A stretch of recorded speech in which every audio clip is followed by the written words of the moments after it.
Welcome back to the channel. This is Friendly Storm and you are watching first part of What If Experimental Naruto was saved by Kurama Kushina and Minato.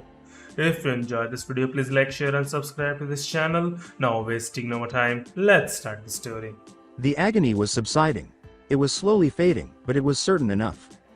Halfway from the swelling on his face, the boy, battered and bruised, with multiple cuts from impact trauma, forced his one healthy eye open and felt a slight burn as his body healed. Once more. This occurred annually. The beatings were getting worse, and a mob would come looking for him every October 10th.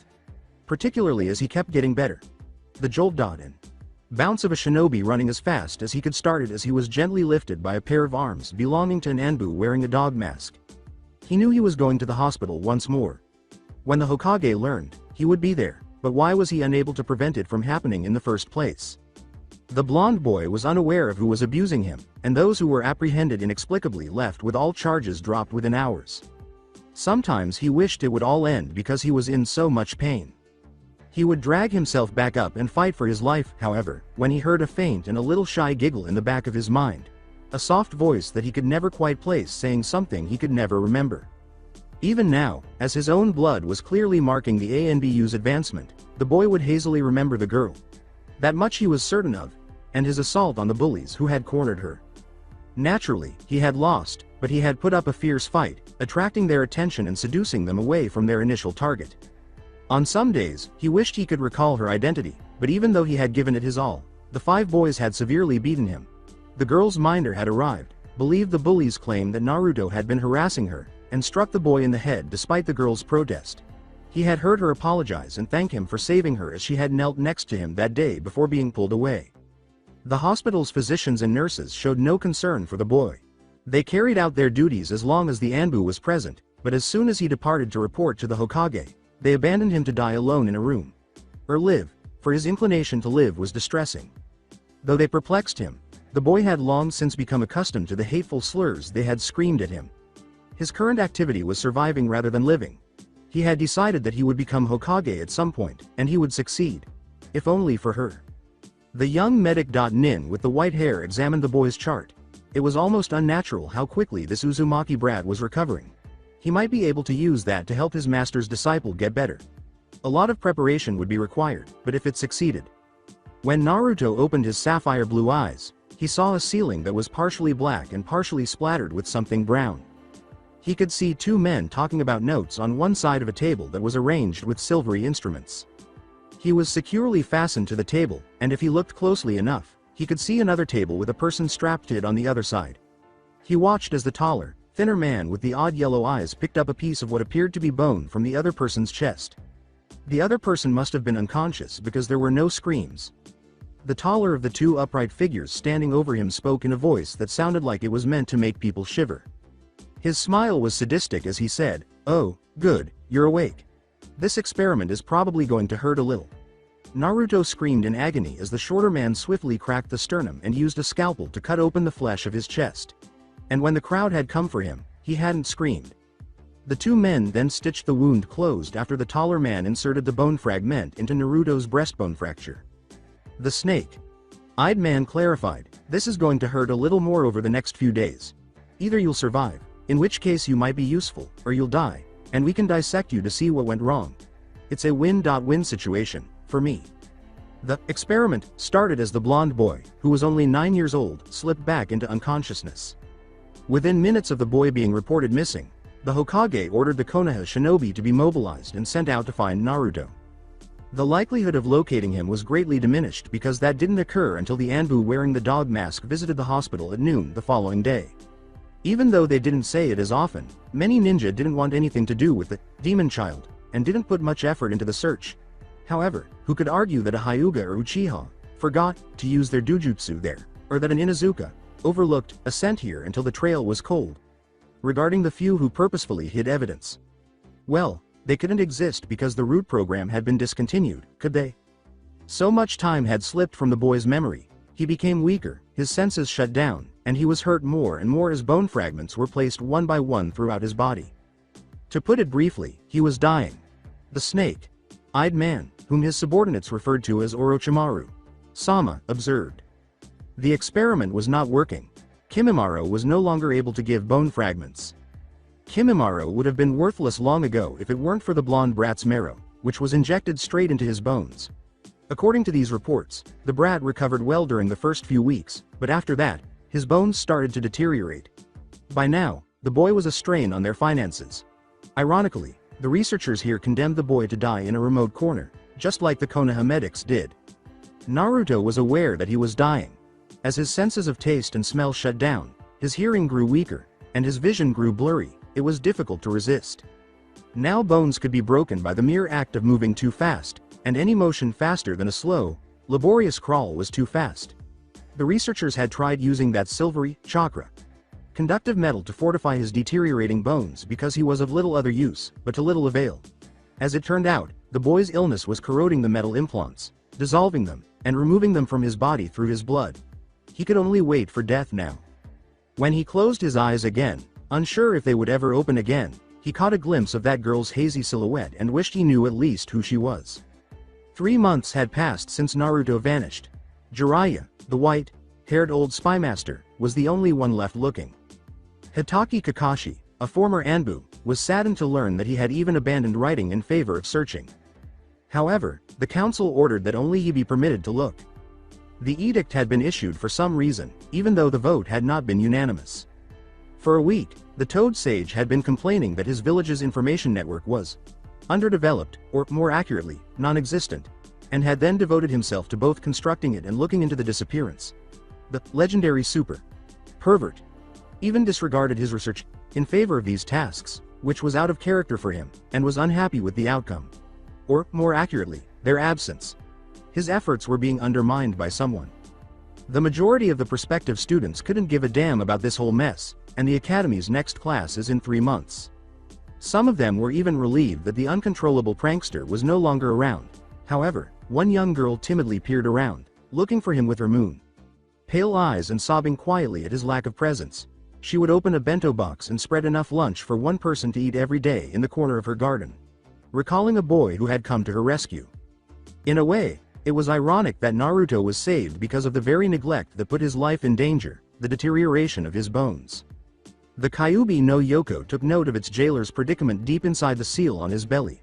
A seal no one had seen before because the boy was still unable to channel chakra or shape it to any use. At least from Naruto's mindscape, it was simple to see the seal that imprisoned the Biju inside the boy in his weaker state. The consequences would take both the boy and the beast into the afterlife. The demon Fox, spiteful as he was, desired to live far more than to exact revenge on his prison. Naturally, he was unable to do much without the damn thing triggering if he reached past the seal. His only option was to blindly try to heal the boy by sending out his chakra, but he didn't know enough about people to know that it would be effective. Adding to that were the boy's multiple foreign bone fragments, the problems with tissue rejection they were causing, and his overall shutdown. Maybe luckily, the Kyuubi sensed that he wasn't alone in this place. 2 additional chakra segments were contained and suppressed for particular triggers within the seal. These chakra signatures wouldn't trip the seal's fail-safes because he could sense these triggers and knew how to set them off. He simply had to do this correctly. With a single incongruous ray of sunlight, the fox eased the boy into his mindscape, a vast sewer-like construction, stretching out with the thickest strand of his demonic chakra he could manage without tripping the seal. Normally, it was filled to overflowing with stagnant water, but in Naruto's mind right now, it was thick and black with blood. Naruto was genuinely indifferent to what happened to him, despite his initial shock and fear upon seeing the Kyuubi.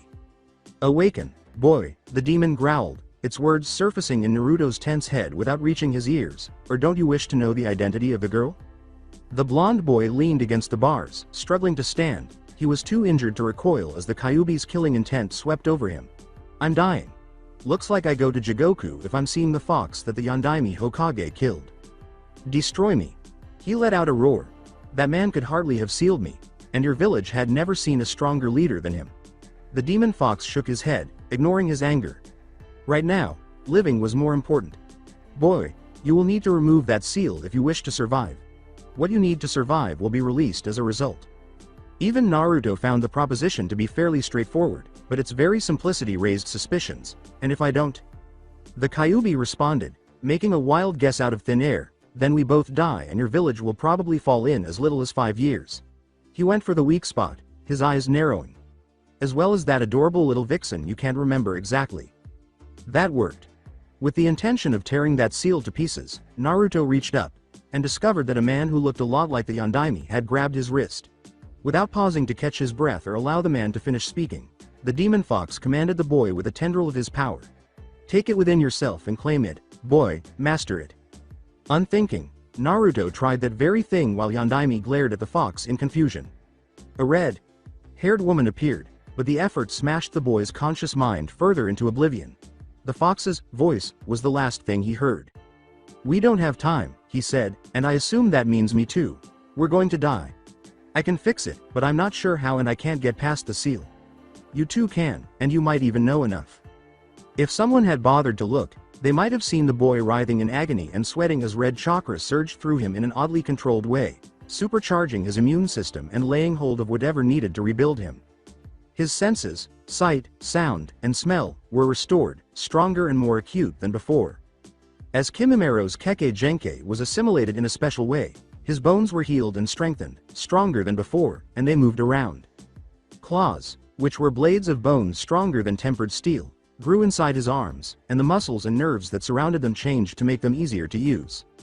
As the remaining pieces of the chakra, conductive metal were extracted from inside his body and plated onto and tempered with his bones, the bones became even more robust. The final and perhaps most crucial stage involved improving the Uzumaki line's Kekkei Genkei, the unidentified component that gave them the ability to recover rapidly, fend off illnesses and poisons, and live at least half as long as others.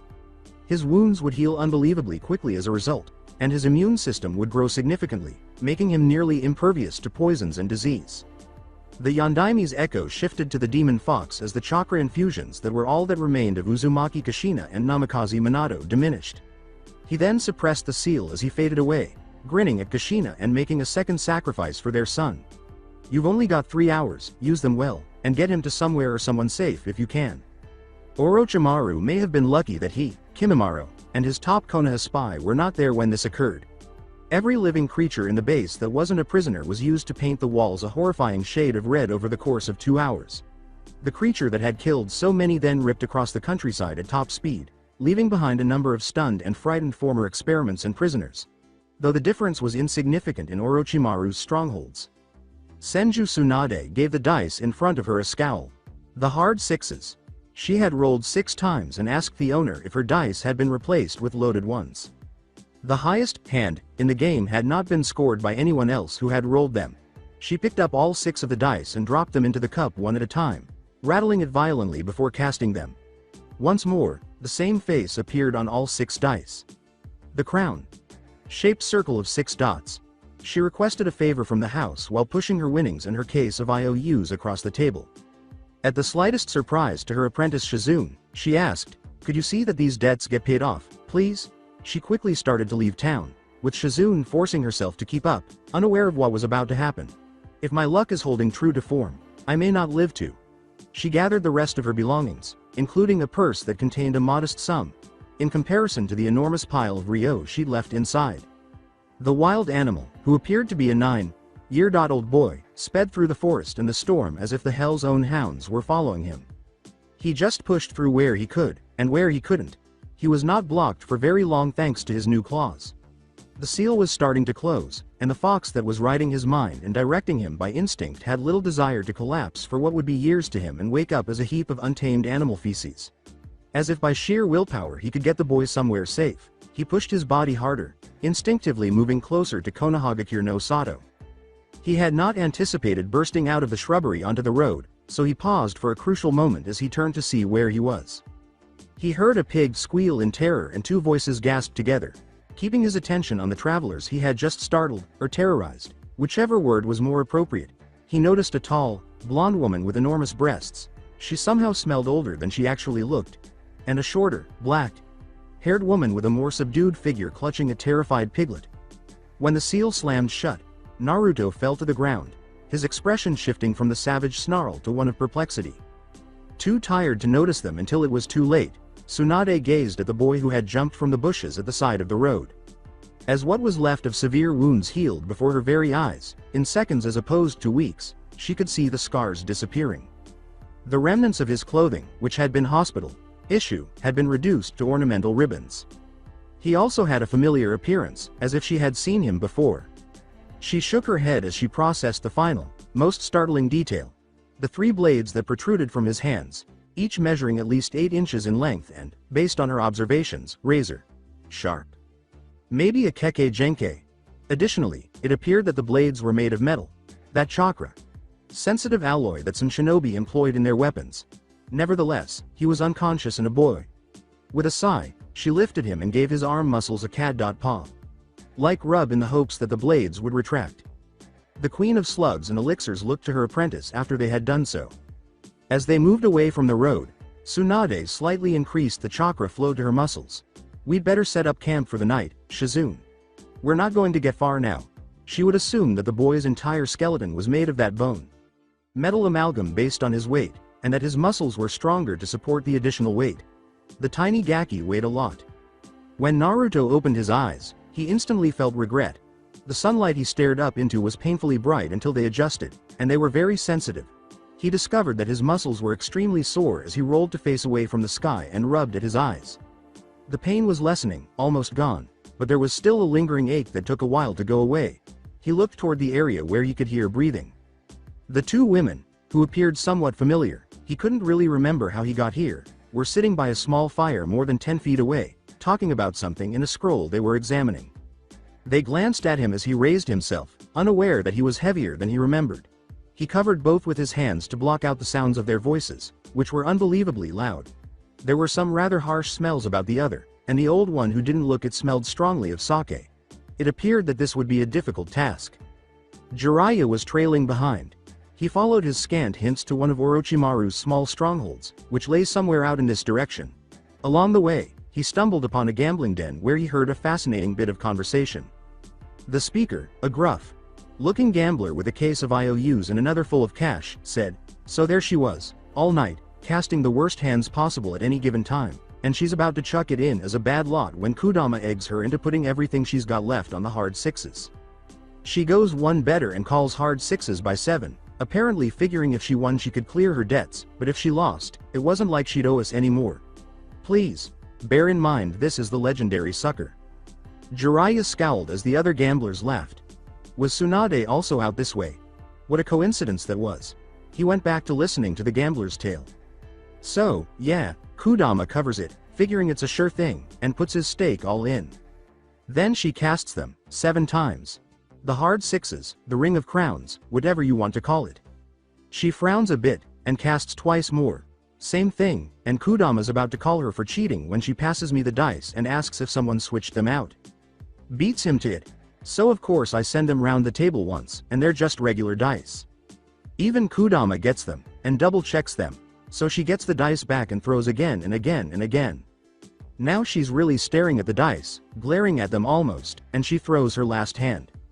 Hard 6s, she's won, and asks me to see to her debts. Kudama insists she's got to be using loaded dice and points at her as she's leaving, and an extra set of dice falls out of his sleeve. Now everyone sees how suspicious that is, so I pick up the dice on the table and cast. Sure enough they're loaded, for all the ones.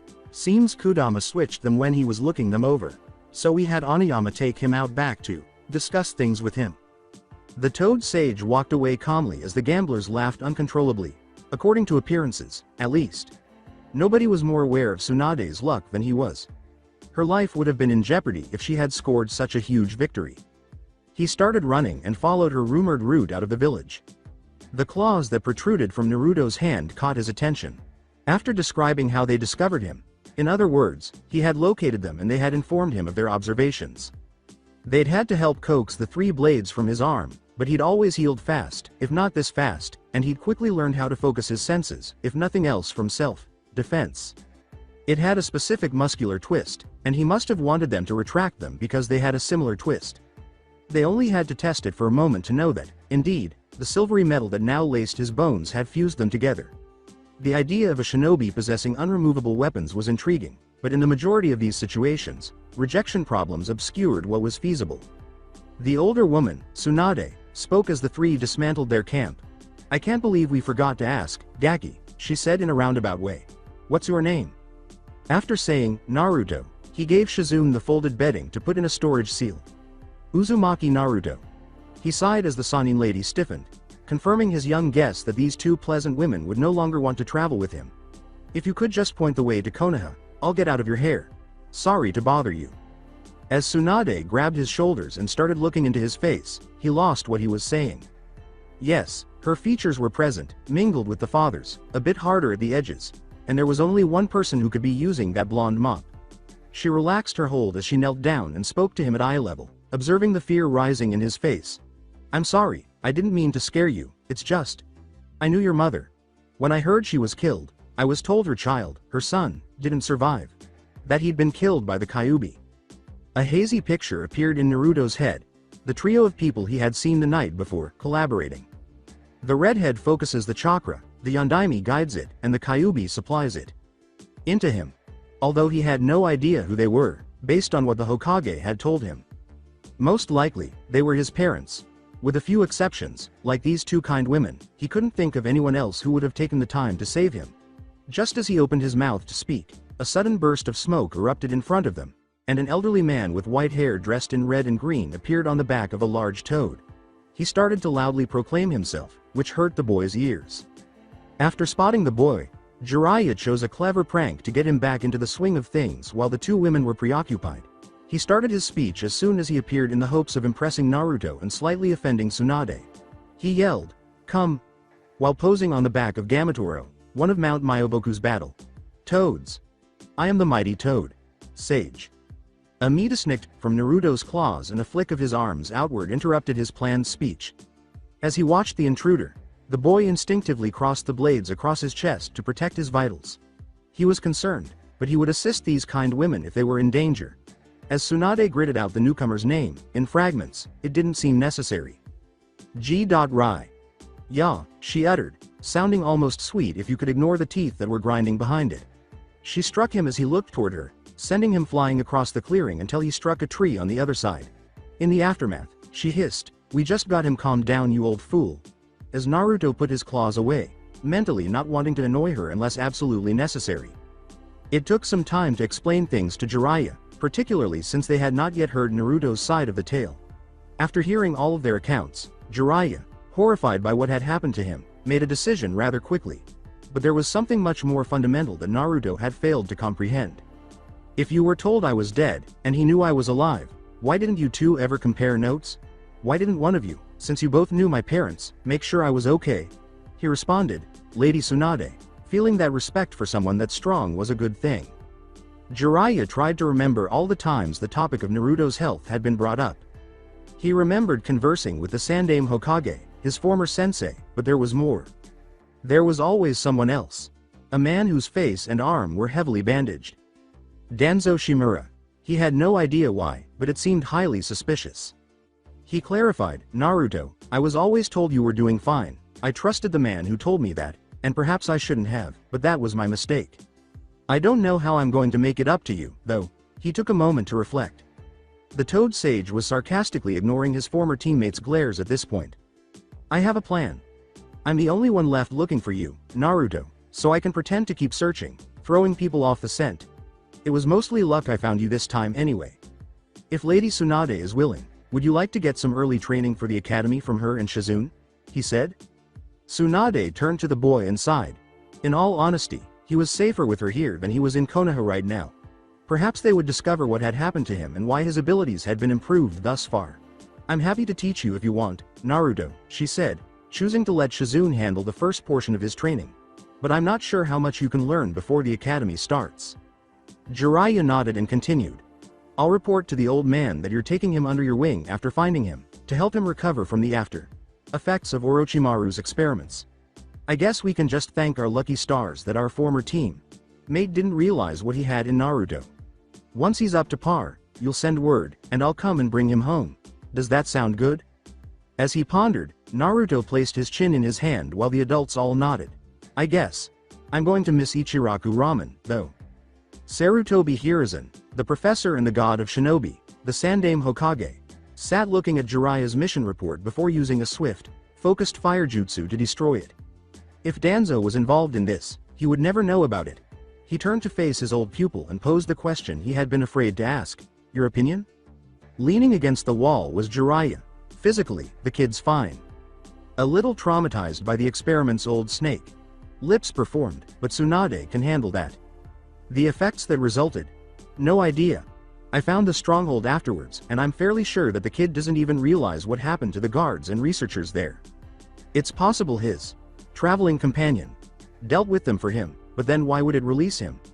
He sighed. There were too many inquiries. Why the Kyuubi didn't kill the other victims? He laughed and went back to the subject. You should have seen him, sensei, he replied. The way he lit up when he heard that he'd be getting a head start on the academy. At least he'll be on par with some of the clan taught cadets. But then there's those claws. Have you ever heard of a keke genkai involving bones or metal before? Hiruzen rubbed his sharp beard. Metal? There's the Byaku clan in Kumo. Maybe, but I think they're just gifted weaponsmiths. As for bone, there was the Kagaya clan in Mizu no Kuni, but they were wiped out in the bloodline purges. If there's even one left, I'd be surprised, he continued to think. Naruto would have 2 bloodline limitations if this new trait turned him into a keke genkai. That was unique to Konoha. Naturally, it had been attempted, and a failed romance between a Hyuga girl and Uchiha boy had occurred during the reign of the Nidaime Hokage. Unfortunately, both clans and the village had passed laws that forbade children from such unions because all of their children had been born blind. The crappy village council, or at least the civilian side, would attempt to enforce that damned CRA, the Clan Restoration Act, if anyone found out. P was missing from the end of that acronym, according to Hiruzen. Between the Yondaime's passing and his retaking the throne, they had slipped it into existence, and he lacked the backing to reverse it. Not yet. It would be different if he could win over all the shinobi clans and some civilians. As he spoke, he raised his head and looked out the window. I'm trying to see a way out of this, but I'm walking in the dark, he murmured. His former pupil smiled, when he said, so let's start a fire. Orochimaru gazed at what had once been one of his strongholds, the burned ruins. Now it was completely ruined for his use. When he had inspected the building before setting it on fire, he had to acknowledge that the person who had done this had a certain talent for interior design. He stepped over parts of the body and giggled. He would have sworn he had let Kimimaro loose on the place based on some of the damage if he hadn't known any better. Every prisoner turned experimental subject had been released, and there were no survivors. Well, whatever. He said, anyway, it's time for a change of scenery, and he headed north. Ta no Kuni. The next Chunin exams in Konoha are in 3 years, and I need my pieces in place by then. Hinata was wretched. Her mother died from complications after the birth of her younger sister, Hanabi, and her father, who was strict and unyielding at times, had been forced to do so after losing his twin in that mess when she was 3 years old. Even her cousin Neji was contemptuous of her weakness, and the Hyuga clan's division didn't help either. She wished she could have helped the blonde boy who had taken the beating from those bullies for her, but ever since that day long ago, she had been surreptitiously spying on him. She believed it would have been sufficient even if she had only diverted one, since Naruto would have been able to capture the other 4 and then. Her sister's insistence on fighting her cut short her thoughts. Hanabi was showing signs of being a prodigy and was able to defeat her older sister in sparring matches with ease.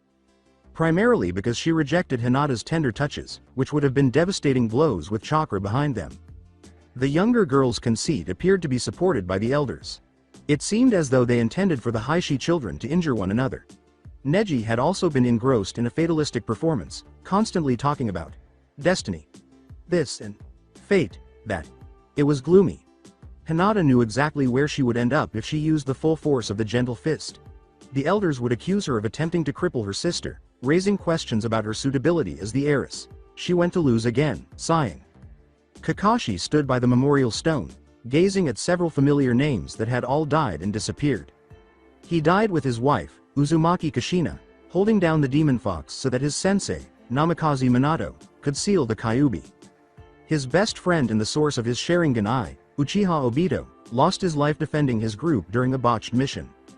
When the Sanbi that was sealed inside Nohara Rin, his other teammate, a powerful medic. Nin and a girl he might have married, broke free, he chose to kill her rather than destroy the village. There were plenty more. Although he dreaded it, he had to post the cadets' names. He was aware that the Hokage would only accept the best, so he had asked him to evaluate graduating teams with an eye toward shinobi work. He headed for the academy while examining the 2 bells he was holding. Slowly, the weeks went by, and Naruto got stronger. When his teachers first taught him how to manipulate chakras, he jumped right in. He was more hesitant to attend reading and writing classes, but Tsunade had promised him that if he completed everything to her standards by the time they returned to Konoha, she would pay for all of his meals at that Ichiraku ramen restaurant. Consequently, the blonde knucklehead was inspired to learn. As the lessons went on, he discovered that he had trouble controlling his chakras. He was informed that this was most likely due to his enormous reserves. It was comparable to the distinction between damming a river and a creek. His progress there would be slow because you needed more for the river than the creek. They had other lessons to learn, and it could take years to master. They tried teaching him the fundamentals of emergency medicine that didn't require his chakra because his control wasn't good enough for medical jutsu. Tsunade did the best she could to research his changes while Shizune set him off to find a taijutsu style that worked for him, ideally one that accommodated his claws and allowed for his potential kekkei genkai, if he ended up having one, but those claws hadn't appeared out of nowhere. The two medical kunoichi taught Naruto a lot. Jiraiya occasionally paid Naruto a visit when he was in the area and taught him the fundamentals of what he claimed to be his father's specialty, not that he named him. He told the disillusioned boy that only 3 people were authorized to tell him, and he wasn't one of them, sealing, or fuinjutsu. Although it required a great deal of theory, math, and symbol analysis, Naruto was able to operate a modest storage seal by the time he got back to Konoha. Naruto started to think that maybe his kidnapping was the best thing that had ever happened to him. Then he recalled the agony. He had never experienced so much pain and suffering, not even from the village's yearly mob. As Jiraiya watched, Tsunade counted out the boy's portion of the group's money and put it in a storage seal, which he then put in his pocket. Jiraiya shook his head, glancing at the boy's garish orange attire as well. "Do you really think it's possible to be stealthy in that outfit?" asked the man. The ensemble in question consisted of a mesh shirt, pants, and jacket. "I mean, really, kid, orange?" On this one, Naruto had had time to reflect. He had seen the elderly man riding one evening and had peered over his shoulder to ask, "What color is a tiger, arrow, Sannin?" Just before Jiraiya decided he should be running, his cry of lost innocence had sent the other Sannin and her apprentice running, and the nickname had been created. And became stuck. The Toad Sage stopped to reflect as the boy waved Shizune and Tsunade off. The orange outline was broken up by the black undershirt, the dark blue jacket, and even the lines on the pants. Furthermore, the clothing was reversible, as far as he could tell. Damn it, he swore privately. The boy was correct. He was going to be a serious threat, I see. To learn about the pranks, he would need to pay close attention to his new network in Konoha.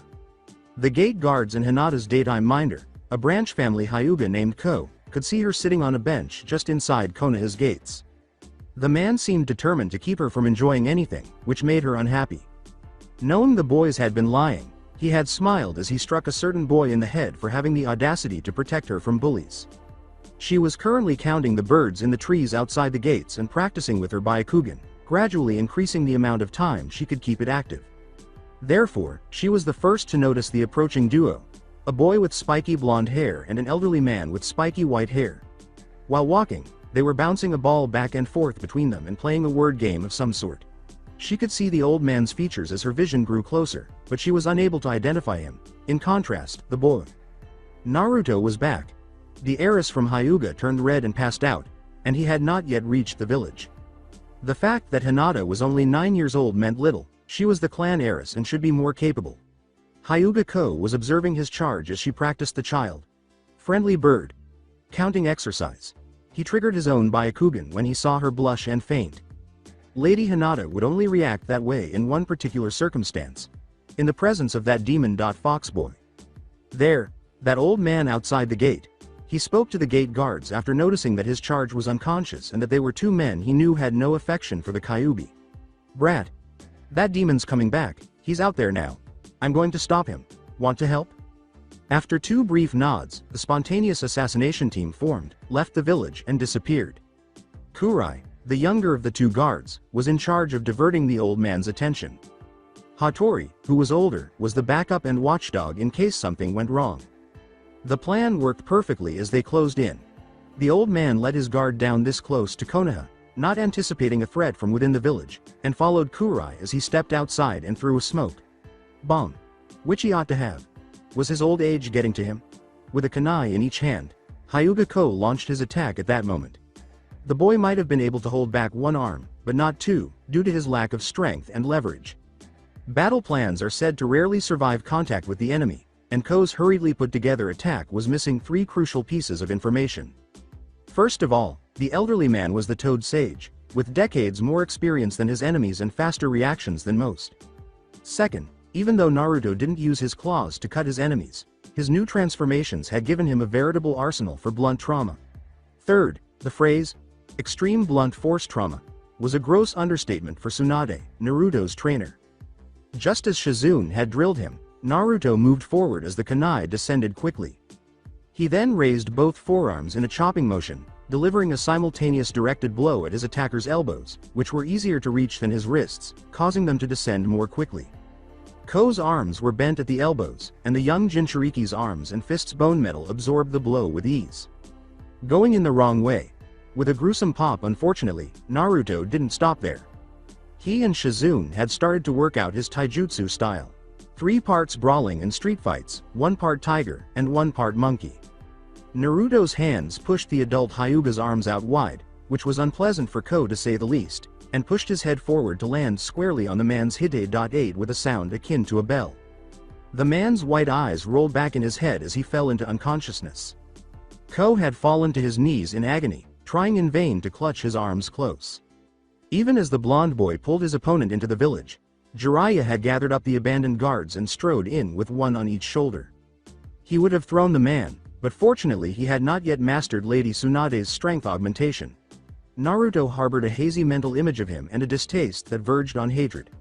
Jiraiya pointed at the nearby bench with its unconscious occupant, leaving the gate.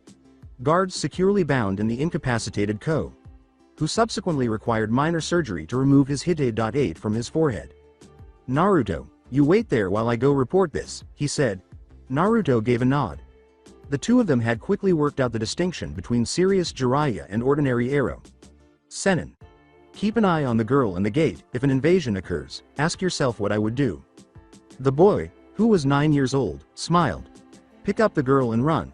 He cheeked, causing the old man to laugh startlingly even as he sat next to her and smelled her. He concluded that she smelled of sunlight and a garden. He would remember the pleasant scent. Jiraiya jumped to the rooftops and went to report, shaking his head. Jiraiya's instructions were not difficult for Naruto to follow, and the bench was a cozy spot. His mind drifted back to the initial days following his adoption by Tsunade and Shizune. The snake-eyed madman would return for him with a set of scalpels and a giggle. Can't have you running around with my property, now can we? He had been fine at first, but then the nightmares would start. He would wake up from the horrors and tremble as the knives made their first cut, a cold sweat covering him as he cried and screamed. Why? Why did he do this to me? Both Shizune and Tsunade had been trying to reach him for a while. They were unable to determine Orochimaru's motivation. Since he was crazy and obsessed with collecting jutsu, the Kekkei Genkai were obviously jutsu that he was unable to obtain. He therefore desired them even more. However, he found that Tsunade's words made the most sense. If Orochimaru could be understood by us, truly understood, that would mean either we were as mad as he is, or that he was sane. Since he obviously isn't, maybe it's a good thing we can't understand him. Though they were less frequent, the nightmares were still present, and he hardly ever woke up with his claws ready. A breeze whispered across them, and the blonde Jinchuriki shivered as she looked at the sleeping girl. He removed his jacket, covered the girl with it, and went back to his vigil to wait for someone to arrive. He's that strong? Inquired Hiruzen gravely. The fact that Danzo was present when Jiraiya arrived to report in was simply ill-timed. The boy was shot down after the old warhawk demanded that he be arrested for attacking the guards. They were outside the village, and approaching peacefully while playing a game, and they were attacked by our guards who'd abandoned their posts and a Hyuga ninja who abandoned his charge, the Hokage grumbled. He waved away Danzu's advice, saying, if anyone should be punished, I believe it should be the ones who started the attack. So where is he? Jiraiya gave a snort. As if I'd leave the gate unguarded. He's down there keeping an eye out for us, and watching the Hyuga girls sleep. I get us some trusted Anbu and new guards down there quickly, where are you? Hiruzen rang the bell on his desk after nodding. Through the doorway, his assistant peered. The Hokage said, I need Cat's Anbu team down to the gate, with a new set of guards. The current guards in Hyuga Ko are to be taken to Ibiki-san. Then send for Hitaki Kakashi. Please, and the other man nodded. He continued, then staggered to a stop, turning back to Jiraiya. He trailed off. You'd best get back to Naruto. Since Jiraiya had clearly foreseen Hiruzen's orders, Hinata felt warm and secure. In case she had only dreamed that the boy who had saved her was back after a 6-month absence, she didn't want to open her eyes. But as she sat there, wearing someone's jacket over her, she could hear the argument going on. She was persuaded that Naruto's return was genuine just by that. Because she was sleeping, she couldn't think of anyone, not even Neji, who would cover her with their own jacket. She opened one eye slightly and saw her cousin, who was furious, with the blue-eyed boy standing between him and Ko. Why was she lying there like a chicken with reminder for the day trussed up? In order to understand the main points of the altercation, she started to sort through her cousin's irate noises. Instead of attending regular school, Neji was in his second year at the academy, and he was attempting to use that to establish his non-existent authority. She hoped it was Naruto, but Naruto was not having any of it. I was told to wait here and watch what's going on, he said, showing signs of irritation at the older boy. The directness of the statement appeared to exacerbate the Hyuga boy's sense of superiority. It took me 10 minutes to set that. Fools. Arms, and I'd rather you didn't cause my prisoner any more pain until after he's in T&I, okay? He sneered, as if you could defeat a full-grown shinobi, and reached to release the wires once more. Naruto slapped Neji's hands away from Ko once more. He underestimated me, and didn't have anywhere near as much surprise as he thought. And if you do that again, I'll stop holding back. When this boy, who was a year younger than Neji if he were to judge, threatened him, Neji hesitated. He was already being hailed as a genius and was starting to understand the true nuances and art of the gentle fist style, so he didn't feel threatened by anyone and only feared those who were clearly superior. Even as they were drawing attention, he demanded, "What do you mean, holding back?" Hinata had witnessed everyone assembling to watch the event, including kids their own age from the academy and those who would be starting this year. She finally noticed the color of the jacket covering her as she straightened on the bench. It was orange, with a white spiral on the left shoulder and a red one in the middle of the back. Naruto was there. She was so taken aback that she almost missed Naruto's answer.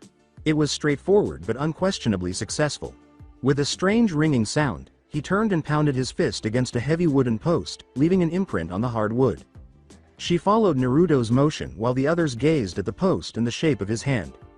Although the impact was impressive, she noticed that even as the split skin healed, the blonde boy winced and shook his knuckles. She caught sight of it. She could see it hurt him, but hitting the post had made his point. The Anbu showed up with a fresh set of guards to take over the gate watch even as she stood there drawing attention from Naruto and her cousin. The Toad Sage waved the blonde over behind them. Everyone except Hinata was startled when he exclaimed, "Hey, Naruto." They all recognized the long-absent prankster who had finally made a comeback.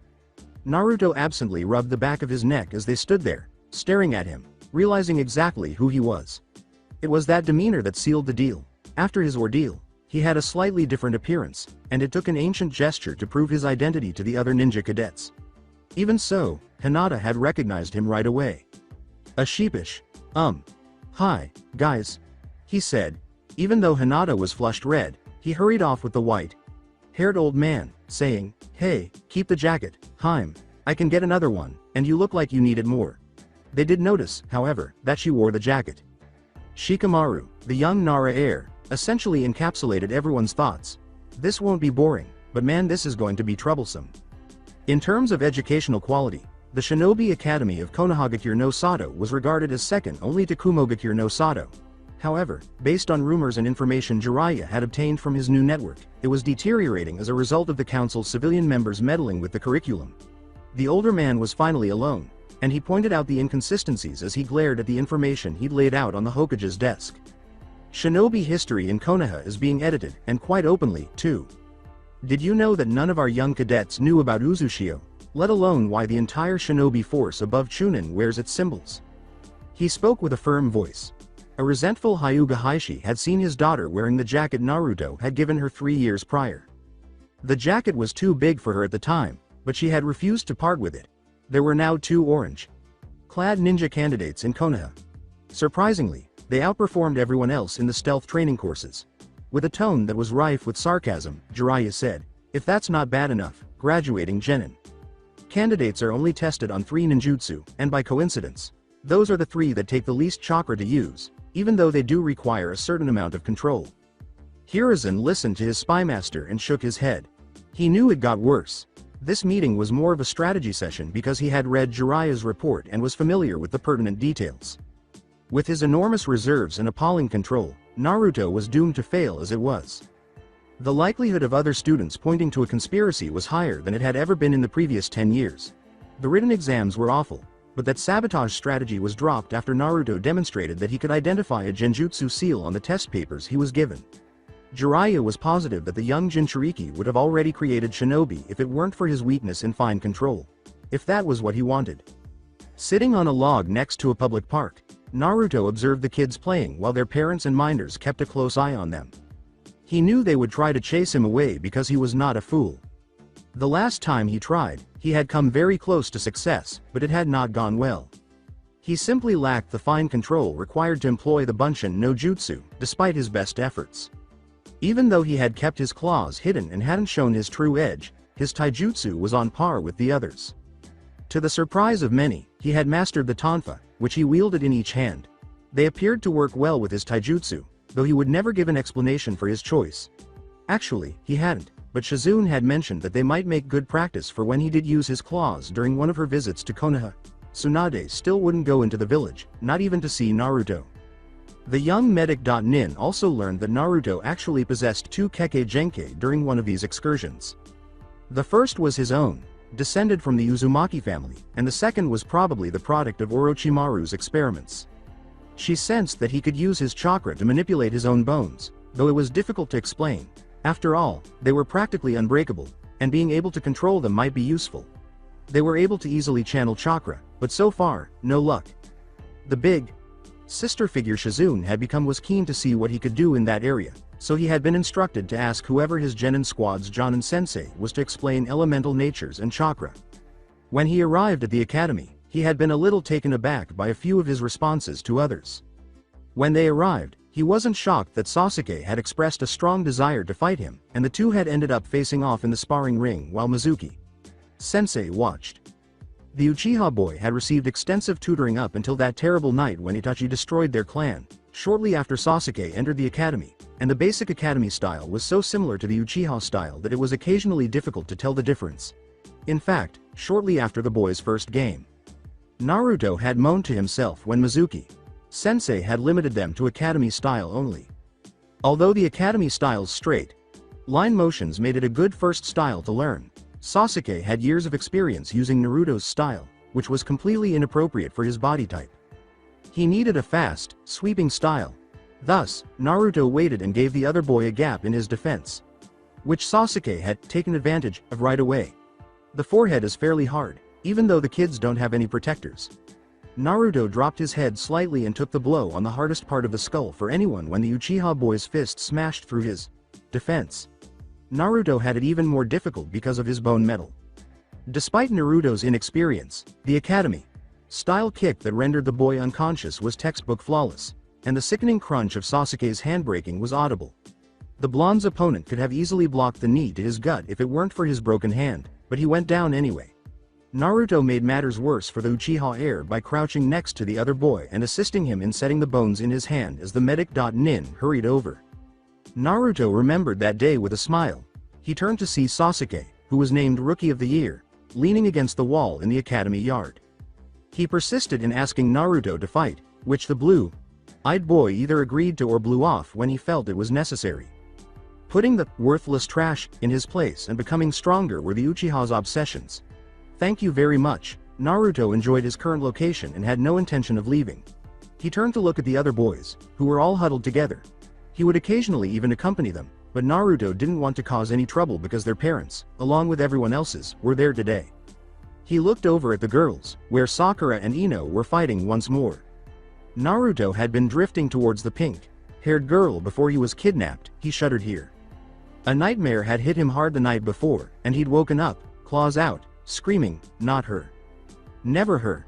Though he couldn't remember anything of the dream other than that, however, it was put to an end the moment he entered the classroom, as the banshee screech the girl had apparently perfected against Ino caused his extremely sensitive ears some serious pain.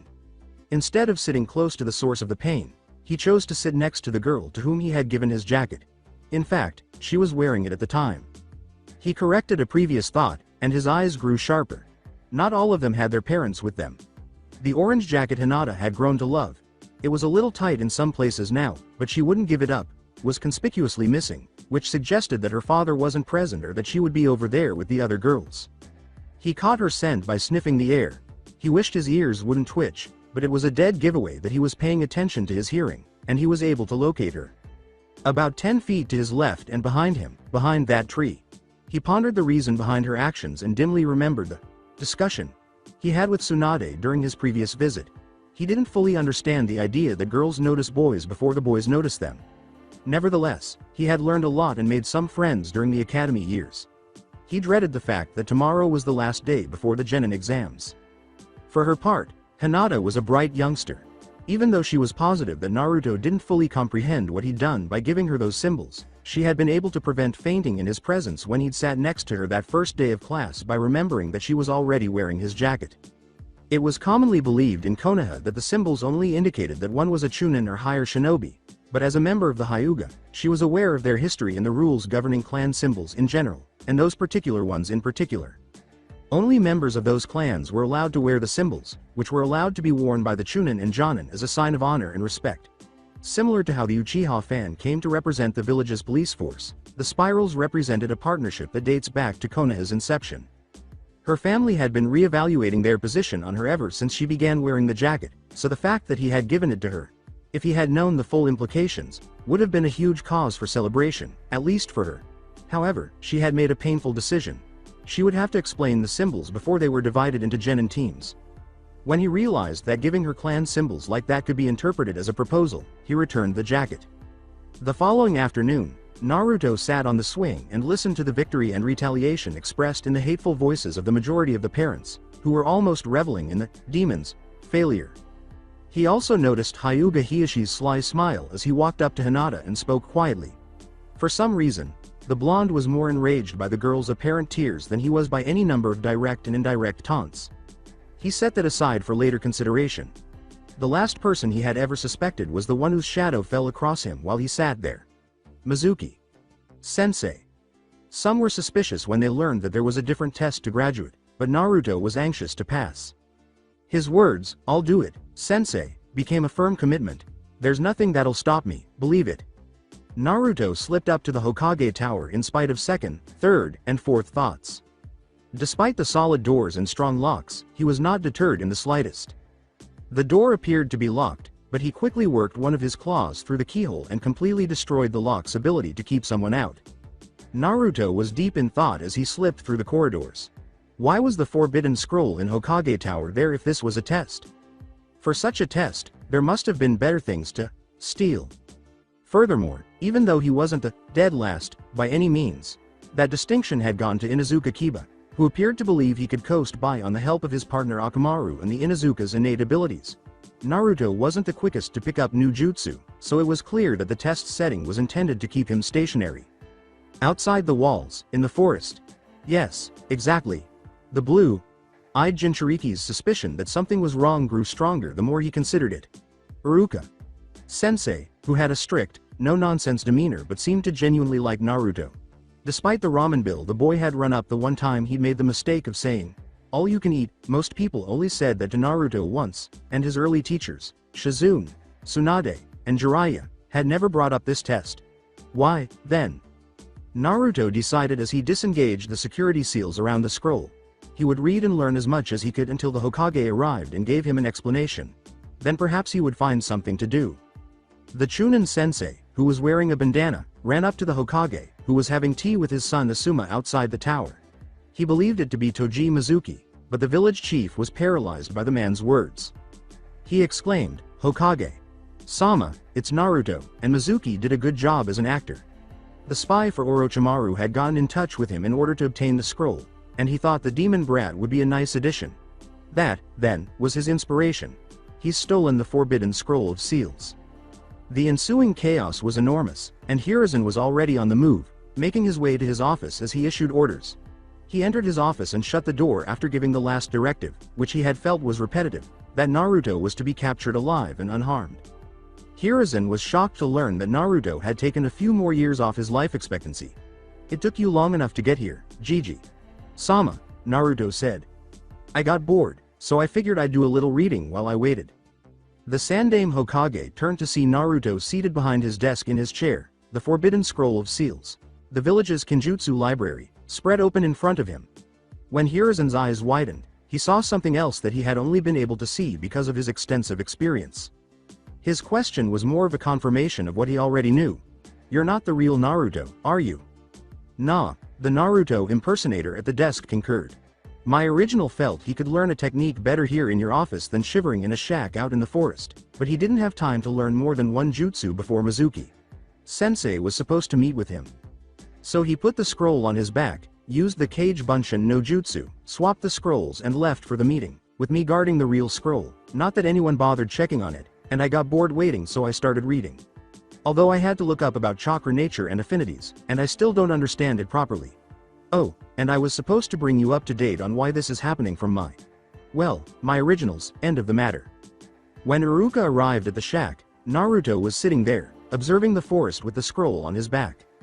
He didn't have time to explain because he could hear the man moving through the shrubbery and smell Mizuki coming. The shadow clone in the Hokage's office had dispersed itself seconds before the Chunin arrived, giving him back all the information it had collected, including the Hokage's approval for his small trap. With his eyes silently begging for the Chunin's trust, he swiftly signaled to his sensei to keep quiet and to conceal himself.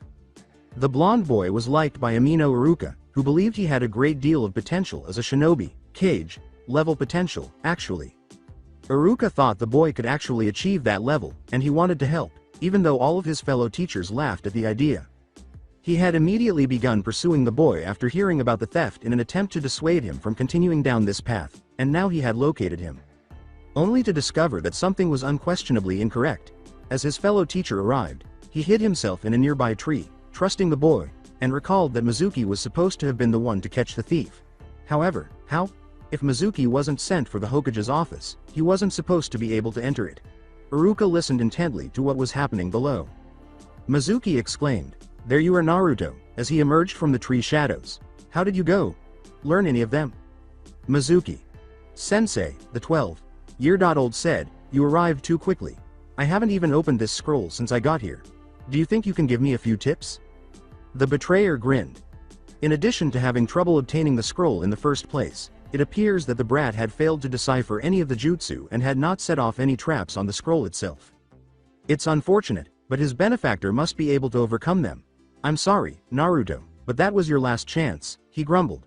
"After all, you have two options: hand over the scroll and come with me, or be executed for betraying the village. As you should have been 12 years ago." Iruka nearly leapt out of the tree above them, but she paused when she saw Naruto's expression. It was the exact image of bewilderment. However, it was just an image. It didn't delve past the obvious. The Chunin stiffened, poised to move, but waited. The boy remarked, "I don't understand," when Iruka was about to strike to stop Mizuki from responding to his question. "Why should I have been killed back then?" Naruto met Mizuki's gaze directly and spoke before he could. "Don't you realize that would release the Kyuubi from its prison?" Even as Naruto lifted the scroll from his back with one hand and slammed it, on end, into the ground next to him, exhibiting a formidable appearance for someone so young, determination writ large in every inch of him, both Chunin, loyal and renegade, froze in shock. He said, "I know about the fox sealed inside me, Sensei," and Iruka could tell that he was referring to him rather than Mizuki, as the outlaw might have thought. "I am not the Kyuubi, but its prison, its lock and its key. I stand with the will of fire, and I refuse to quit. I will never give up, I will never stop trying, and I will be Hokage. I am Uzumaki Naruto, and no one can stop me, believe it." He assumed it had started as a verbal plea for attention. He began telling people to believe it when he was just 3 years old, in part to convince them to believe in him and in part to convince himself that was the way things would be. It was now an oath to fulfill his commitments, a firm and solid commitment. It had a fierce, proud, and unwavering nature. A 12-year-old boy intimidated Mizuki, and he became irate. He grabbed one of his enormous shuriken from his back and threw it at the boy, roaring, "And who's going to stop me, brat? A dead child, a brat who shouldn't even exist. Give up and die." Even with his chakra pushed through his legs for extra speed, Iruka was unable to stop or even intercept the shuriken because he was too far away. However, he persisted in trying, and he was able to get a clear, front-row center view of Naruto using the Forbidden Scroll of Seals to block the shuriken's path. It then puffed out of existence like a shadow clone, leaving Naruto glaring at Mizuki through the hole in the middle while holding the shuriken upright like a shield. Your first mistake was forgetting that I've been trained, a little, by 2 of the Sannin, he said to the slack-jawed outlaw. If there was another way to pass the genin exam, they'd have known. Your second mistake was in thinking I wouldn't ask Hokage Sama about it when he showed up in his office, despite your instructions. The entire test would have to have him know about it, as you described it, or it couldn't be real. Naruto threw aside the shuriken and made a special hand sign, bringing his hands together as one finger across the other. He called out, channeling his chakra, your third mistake was betraying the village at all. It makes me furious that you thought I would go along with it. Taju Kage Bunshin no Jutsu. And hundreds of Naruto clones appeared to be scattered throughout the trees and clearing. And your last mistake was in thinking I didn't learn anything from the scroll, when all I said was I hadn't opened it since I got here. A very pale, sweaty Mizuki started to scream as the numerous clones cracked their knuckles and moved toward him, and the screams reverberated for a long time throughout the forest.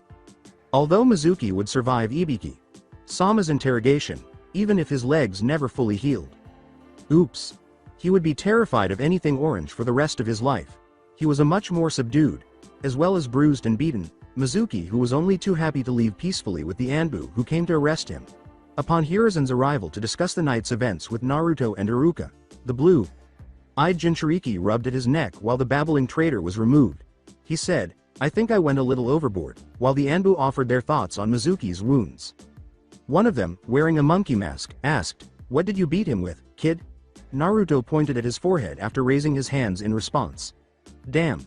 Next time use something like a club, kid, he's got all sorts of broken bones all over. It was waved away by the boy. The Hokage had completed taking Iruka's report when he turned to face him. I made sure not to hit anywhere vital, he said. The elderly man saw the boy's parents as he gazed at him. They were in his face, his posture, his very demeanor that shouted to the world, here I stand. Come get some. He grinned as he pulled the Hite.8 out of his sleeve. Uzumaki Naruto, he said purposefully, as Iruka and the ranking Anbu looked on. Konohagakure no Sato thanks you for your service in unmasking the traitor Toji Mizuki. As this mission required you to fail your genin exam, and with the evidence before us that you are capable of such jutsu as are required, I hereby raise you to the rank of genin on my authority as Hokage. Congratulations, Naruto. He stopped and then continued after Naruto calmed a bit. This task will be credited to you as a low.NB rank mission, but is to be held under strictest confidence from any except your Jonin sensei and team mates. You may say you were under special orders, but not what the mission was until released to do so, do you understand? Suddenly, instead of being Naruto as usual, he was all business. He would most likely always have issues from his time as Orochimaru's prisoner, and they would manifest as cases of a serious nature that no one his age should have to deal with. Hi, Hokage. Sama. I understand. As the potential Jonin sensei arrived with the forms to form their desired teams, the sun was peeking through the windows of his office. As he examined them, he put his hands together in front of his face and twisted his fingers, providing the Jonin gathered in front of him with the official account of what had happened the night before. Then the Hokage continued in the ensuing silence. This means that there shall be 10 teams from this year's crop of genin, and one of them will have Uzumaki Naruto. Any questions or comments? The throat of Hitaki Kakashi was cleared. Despite my history, I would like to avoid having him on my team unless absolutely necessary, he stated. I hold no grievance or grudge against the boy. He's as gutsy as they come, if a bit of a knucklehead. However, I am certain that the village council will insist that I train the Uchiha heir, and from what I've read, they get on like a house on fire. As Yuhi Kurenai considered that idea, she hesitated. Wait, she said, isn't that a good thing? Kakashi's, smiling, on one eye was fixed on her. Have you ever been in a house that's on fire? Kurenai.san. Flames, destruction, panic. I don't want to have to paint you a picture. He laughed. I don't have enough red. The conversations were handled swiftly and with relative ease. In certain situations, they were manageable because the teams were evenly distributed, but in the end, Kurenai was not entirely satisfied. She frowned thoughtfully as she studied the names on her list and asked, Lord Hokage, not to question you, but why is my request for a tracking team being turned down? Hiruzen took another look at his notes. It isn't, as he said. It seemed to him like a simple matter. He had assigned the teams as fairly as possible, taking into consideration team balance, individual peculiarities, and some traditions. Then why is Inuzuka Kiba on Team 7, instead of Team 8. His sense of smell is a key factor, as is his canine partner, she continued. I also don't believe any good will come of having Hyuga Hinata on the same team as Uzumaki, either. She has a crush on him, and can barely remain conscious in his presence. The Hokage reviewed his notes once more. Reports from the academy place her as improving in that regard. The constant exposure to her friend seems to be improving herself. Confidence by leaps and bounds. Are you saying that's a bad thing? Kurenai collected herself once more and argued. She started when Uzumaki failed the academy test. The Hokage reminded her, at my orders, while he was lying through his teeth. She automatically said, "Hi, Hokage. Sama," but she found it difficult to continue her argument. That automatically made him the dead last of this year's group, so he should be paired with the Rookie of the Year, for balance. Inuzuka Kiba should be on my tracking team, as his tracking abilities are superior to Uzumaki's. As he considered his response, Hiruzen filled and lit his pipe and enjoyed a few puffs of smoke. He recalled Kurenai's protectiveness toward the Hyuga girl and questioned why she was so adamant about the boy joining her team. Was that all there was to it? According to his observations and reports, the Inuzuka boy had feelings for the Hyuga heiress, but she didn't feel the same way about him, so her virtue was safe there. However, if she did feel the same way about Naruto, and given how close they were as friends, being on the same team might be the catalyst for a romance of that kind. He smiled when he had an idea that even Naruto, who was always pulling practical jokes, would have adored. He saw Kurenai gape at him and said, "Give him a test, then. Give Naruto a task that you know Kiba can manage, or make it a contest between the two of them, with no outside assistance, not even young Kiba's partner. If Naruto performs well enough in your honest opinion, no deceiving yourself, please, it's bad enough when others do it, he stays on your team. If he loses to Kiba, he can transfer to Team 7 with my blessing. What do you say, Kakashi?" Sharingan Kakashi, the copycat ninja, put Icha paradise away. Can I put 20 Ryo on Naruto? Kurenai gazed at the file of Naruto. It was thicker than she had anticipated, and it appeared that Lady Senju Tsunade and her apprentice, Shizune, a clanless prodigy who was reportedly the niece of the Sannin's ex-fiancé, had conducted assessments on the blonde orphan.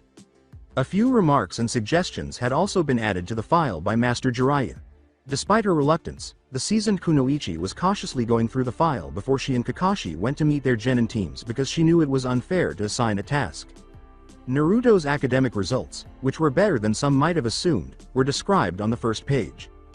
Based on his scores, it appears that the boy had a deal with Tsunade. She had to admit that he would have been more than eligible for the position on her team if he had been able to master that final jutsu. She then examined his tracking results. Though not nearly as good as Hinata's, his visual tracking was decent, and his hearing was also more acute than she had anticipated. The true trick was his sense of smell, and she was aware that no one could possibly outsmell an Inuzuka in that area. Actually, it was, but the file stated that Naruto's sense of smell at least matched Kiba's, despite the fact that he still lacked as much experience. It seems to have been a component of a recently discovered Kekkei Genkei. The realization made Kurenai sit up straight. Despite her face going pale, she turned the page and kept reading. This was a top secret. If it were discovered that Uzumaki Naruto had 2 Kekkei Genkei, the village council would promptly put him in the CRA, which would undoubtedly be a Clan Restoration Act issue. The primary Uzumaki bloodline was the first Kekkei Genkei, who possessed increased vitality, a longer lifespan, quicker healing, sharper senses, and the capacity to develop a unique chakra. Strange manifestations, like Uzumaki Kushina's chakra chains. Before Kurenai realized that her Jonin sensei as a genin had to be Naruto's mother, she had to read that line 5 times. Who was the father, though? Did the other bloodline come from him? The Genjutsu mistress kept reading while shaking her head. Orochimaru kidnapped the patient from the hospital 3.5 years ago, and when the experiment seemed to fail, the second Kekkei Genkei arose from the assimilated transplanted tissue. The patient managed to escape, and Senju Tsunade eventually taught him. Someone would have thought of a better story than this if they were lying or trying to sell a story. She sealed the file once more and placed it in what appeared to be her fruit bowl, her personal safe. She got up and rushed over to the academy. She would never be able to move on if she arrived after Kakashi. That morning, Naruto's arrival in the classroom was unexpected in a number of ways. Hinata had hoped he would at least drop by so she could finally return his jacket, but none of his classmates had anticipated him. 3 years was enough time for her to dream, even though she didn't want to, and at least now she felt secure enough to do so, since the boy was the last to arrive before Iruka. Sensei, Kiba saw him first, but everyone else did too, and that's when it all came to a head. The Inuzuka boy teasingly said, "Hey, Naruto, I thought only those who passed were supposed to be here." Naruto pointed at his forehead in response. He had a shining Hite.8 hanging down his back on a dark orange band with white tips that resembled a fox's tail. Then he raised his voice. The official version of events that was being spread throughout the village was, "Kiba, I had a special job to do for the Hokage, that needed me to seem to fail. I can't say more than that." Perhaps it was expected that Sakura would jump up from where she was standing next to Sasuke. She was joined by Ino, who was standing opposite the boy. Orochimaru shook his head in the rear row. As the girls all opened their mouths at once, he thought, that much hotness on either side, and the boys still emo. Then again, considering how much, or little, they actually think. Ino was, in fact, only marginally superior to Sakura in the majority of non-academic areas. When the two, rivals for Sasuke, started to scream, Naruto put his hands over his ears, turning the sound from excruciatingly painful to just annoying. They would appear to have struck the ideal frequency to annoy Aburame Shino's Kakaichu colony as well. "Naruto, how dare you lie like that? If there was such a job, it would have been given to Sasuke." Everyone was staring at Ino and Sakura, who they never thought could be so in sync over anything, while Hinata was flushed. In fact, she was red, not with shame this time, but with rage, and she was holding on to the edge of her desk to keep herself from going over there and she considered numerous penalties, but she was unable to choose just one. Part of Sasuke was in shock.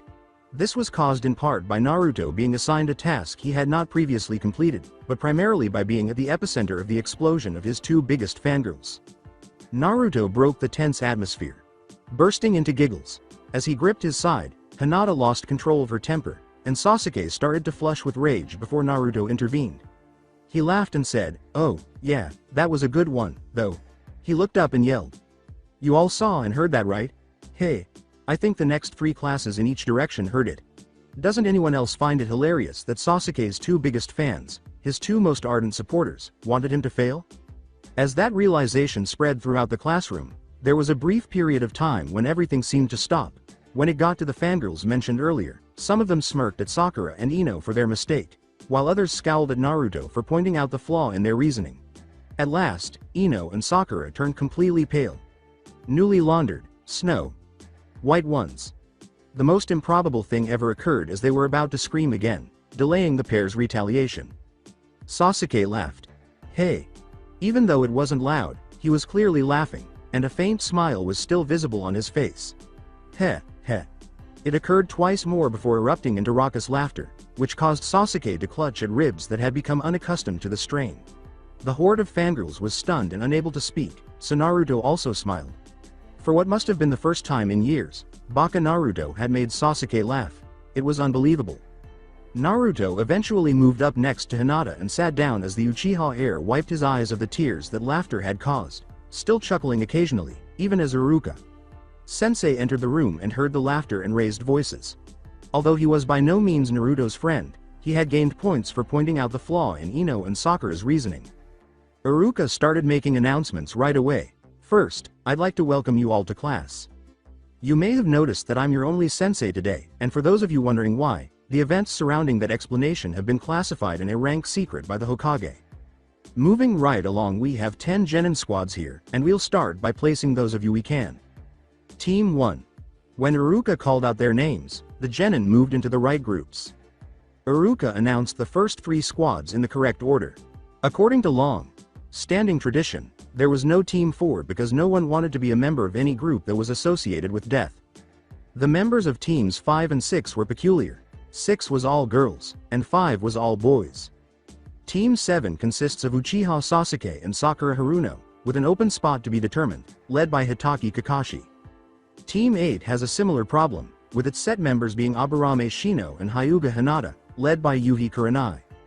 Inuzuka Kiba and Uzumaki Naruto will be filling one or the other slot based on a Jonin Sensei determined test. Team 9 is still in circulation from last year, so next we have Team 10, Nara Shikamaru, Akamichi Choji and Yamanaka Ino. The lineup alarmed Ino and everyone else with the exception of Sakura. Regarding Team 10's composition, It appeared that their parents had persuaded the Hokage that it would be wise to have another generation of the peculiar but successful trio their clans formed. Iruka dismissed the class after assigning each team, warning them to return by the end of lunch so they could meet their respective jonin. His head was scratched by Naruto. He turned to the girl who was his closest friend, albeit a little awkward and bashful. "I wonder what that's about?" he asked. He was wondering why she wasn't wearing his old jacket, but he didn't think this was the appropriate time to bring it up. The majority of the girls were glaring at Sakura and Naruto as the other new genin departed, but for quite different reasons. Though two were unidentified, the 6 members of teams 7 and 8 were at a loss for what to do. It was hard to even consider team bonding with their rosters in the air like that. So it was all for the best when Yuhi Kurenai showed up a few minutes later with her dog companions and one of her friends, Kiba's older sister Hana. She at least tried to be neutral when she said, "I'm Yuhi Kurenai. Teams 7 and 8 are to come outside with me," but a hint of her actual attitude still came through. After making that harsh introduction, she turned and left, saying, "Hitaki Kakashi will meet us in the yard by the gate." Naruto slipped up next to Hinata as they were strolling outside and asked her his question in a whisper. "You're not wearing the jacket I gave you. What's wrong? Is it too small now? I mean, it was 3 years ago, and it can't have been comfortable in some places," he whispered, hoping in vain that neither of the two with the keenest senses, Shino or Kiba, would hear him. Hinata caught a glimpse of Naruto, her Naru-kun, as he used his index finger to rub the bridge of his nose. Red in the face. Then she recalled the precise spot on her body where the jacket was the tightest, and she too flushed. She didn't have time to explain because they were already outside, so she just whispered her response while holding the little bag she had brought the disputed jacket in. I'll tell you later, Naru-kun. Kurenai. Sensei is about to speak. Yes. A tall jonin with hair that defied gravity and his Hite.8 pulled down over his left eye had joined them. Kurenai knew he had left hours earlier to arrive here, so she didn't comment on his, for once, on-time arrival. She stepped forward because she had to assume control of this situation as the jonin in dispute. "The reason we are standing here is due to a minor dispute over which genin gets placed on Team 8, which is being set up as a tracking and reconnaissance team. As a result, the Hokage has told me to test the 2 potential genin before the final determination is made." She took a deep breath and glanced over the assembled males. "Hinata, Shino, the 2 of you are free to train or speak as you wait, but we will not be leaving until your team mate, whoever he is, gets back. Team 7's Sasuke and Sakura, the same applies for you." She grinned as she turned to face the final 2 genin. She knew that Kiba's experience would be helpful in this situation, but Naruto's physical prowess would also be helpful. She informed them, "The test is as follows." Hana flinched as she said, "Somewhere in Konoha is Tora, the cat belonging of the wife of the fire daimyo." Kakashi shook his head sympathetically, although he acknowledged that the Genjutsu mistress couldn't have devised a more fitting test. "The 2 of you are to track him down, capture him, and return him here by sunset. The first one back gets the spot on Team 8, and the other is placed with Team 7. Before you start, a few rules. No outside assistance. This means Orochimaru stays here with Hana, Kiba. To be fair, however, no shadow clones for you, Uzumaki." The change in address wasn't something she noticed, but Hinata had noticed it. "This is Tora's scent." She held up a scrap of silk that had clearly come from a cat's bed, and each boy sniffed it twice. "The test applies only inside the walls of Konoha, and no interference with each other will be tolerated. I have 2 friends who'll be keeping an eye on you both, and they will inform me of any offenses against each other. Begin." Naruto's mind was racing as he dashed into the village and leapt to the rooftops as instructed. This was something Kiba had long done with his sense of smell, but he hadn't. He needed to consider what was happening if he wanted to obtain this. And everyone agreed that it wasn't his strong suit. For instance, he wasn't even close to Shikamaru. In fact, he likely thought more like Shikamaru than the cat. It only took a flash of insight. Naruto started attempting to remember which hotel the fire daimyo's wife had stayed at during her visit. Racing to the first location the cat would have left his scent. Kiba was aware that he had this under control. He was also aware of the rules and traditions pertaining to clan symbols, and he had begun to fear that Hinata would never consider him as a potential boyfriend. He knew she was beginning to see things his way because she hadn't been wearing Uzumaki's jacket today. Kiba wondered at the unusual lightness of his head and why the scent wasn't just leaping out at him as it usually did as he jumped and ran around. Oh well, if he missed anything, Orochimaru would undoubtedly inform him. Orochimaru. However, he had left Orochimaru at the academy with Hana. Yes, this was going to be painful. Two figures had separated in the shadows, one guarding Naruto and the other pursuing Kiba. It would be time for their first obstacle in roughly half an hour. After leaving the hotel, the blue-eyed Jinchuriki started to follow the old scent, sniffing softly at the air near the fence as he made his way around it. He soon reached the spot where the escaped cat had walked. He kept a cautious eye as he went along because he wasn't good enough to guess how old he was. And going out for something. This seemed too simple, but he wasn't sure what. Yes, it was. It was less than an hour old when Kiba finally detected the scent of that dreaded nuisance of a cat. He missed the faint whistling sound as he ran ahead, thinking about how pleased Hinata would be to have him on her team. Hana provided the flasks of concentrated peppermint, and Kurenai's friend Mitarashi Anko, who was pursuing Naruto, and an old Chunin squadmate named Sodaitora Shinshi, whom Kiba didn't realize until it was too late, were the ones hurling them. Meanwhile, in completely different Konoha districts, Naruto and Kiba reacted to the ambush in quite different ways. Naruto had only a split second to react, and whoever it was quick. He reached out and grabbed the flask out of the air, using his thumb to stop the open top so the contents wouldn't spill onto the street. He was able to avoid breaking the delicate glass bottle in his hands. It had been very close. Unaware that his whisker mark was now faintly glowing with his chakra, he continued to channel chakra to his senses. Completely taken aback as his mind strayed from his surroundings, Kiba also miraculously caught the flask that was thrown at him. Regretfully, his sense of smell was virtually destroyed when the peppermint sloshed into his mouth and throat. The Inuzuka, gasping and choking, marked his current location and rushed to a nearby hose to try to get rid of the peppermint odor, which was so strong that it totally overpowered his sense of smell. Once he had the trail again, Naruto accelerated his pace, sniffing occasionally as he ran, and he swept through an area that had a faint peppermint scent. He thought without slowing, he had better move even faster if someone was obliterating sections of Tora's trail. Kiba hurried back to the spot he had marked and scurried around to smell the peppermint again after he had finally managed to get the dreaded taste and stench out of his mouth and nose. After a few minutes, he was able to detect Tora's scent because it had been overlaid by a much stronger and fresher scent. Naruto's. Kiba growled in rage for a few seconds before he came up with a truly shinobi scheme. Allow Naruto to finish the task, then quickly intervene to seize the cat and beat the baka back to the academy. It couldn't fail because it was so easy, and then he started, forcing his thoughts back to the present. Yes, it was simple to follow Naruto's scent. With a sigh, Shinshi quickly overtook Anko. He said, "Pretty snake, the hound is hunting the fox instead of chasing the cat," in a low, deep voice. "Orders?" The unique Jonin paused to reflect. The chase went on. "Leave it, it is a legitimate strategy, even if it's not a nice one." Naruto was closing in on Tora's position, which was a few bushes in one of Konoha's many parks and gardens, as the afternoon dragged on. He assumed it was his watcher when he heard the slight rustle of leaves as he was doing so. He squatted and slid closer, taking it slow, 1 foot at a time, so as not to frighten the fugitive cat. That afternoon, Kiba had come dangerously close to losing Naruto twice, which was annoying because the other boy was wearing orange. However, he quickly picked him up again after a brief period of sniffing around, but the Inuzuka was exhausted and irritable from making up the lost ground. Now that he had caught up, he could also smell the cat in those bushes. Since Inuzuka and cats don't get along, Naruto, the baka, was cautiously approaching the cat from the windward side, allowing the foolish creature to catch his scent. But Kiba had maneuvered around until he was upwind of the cat, and the cat that had started this joyful chase had blown his own scent away.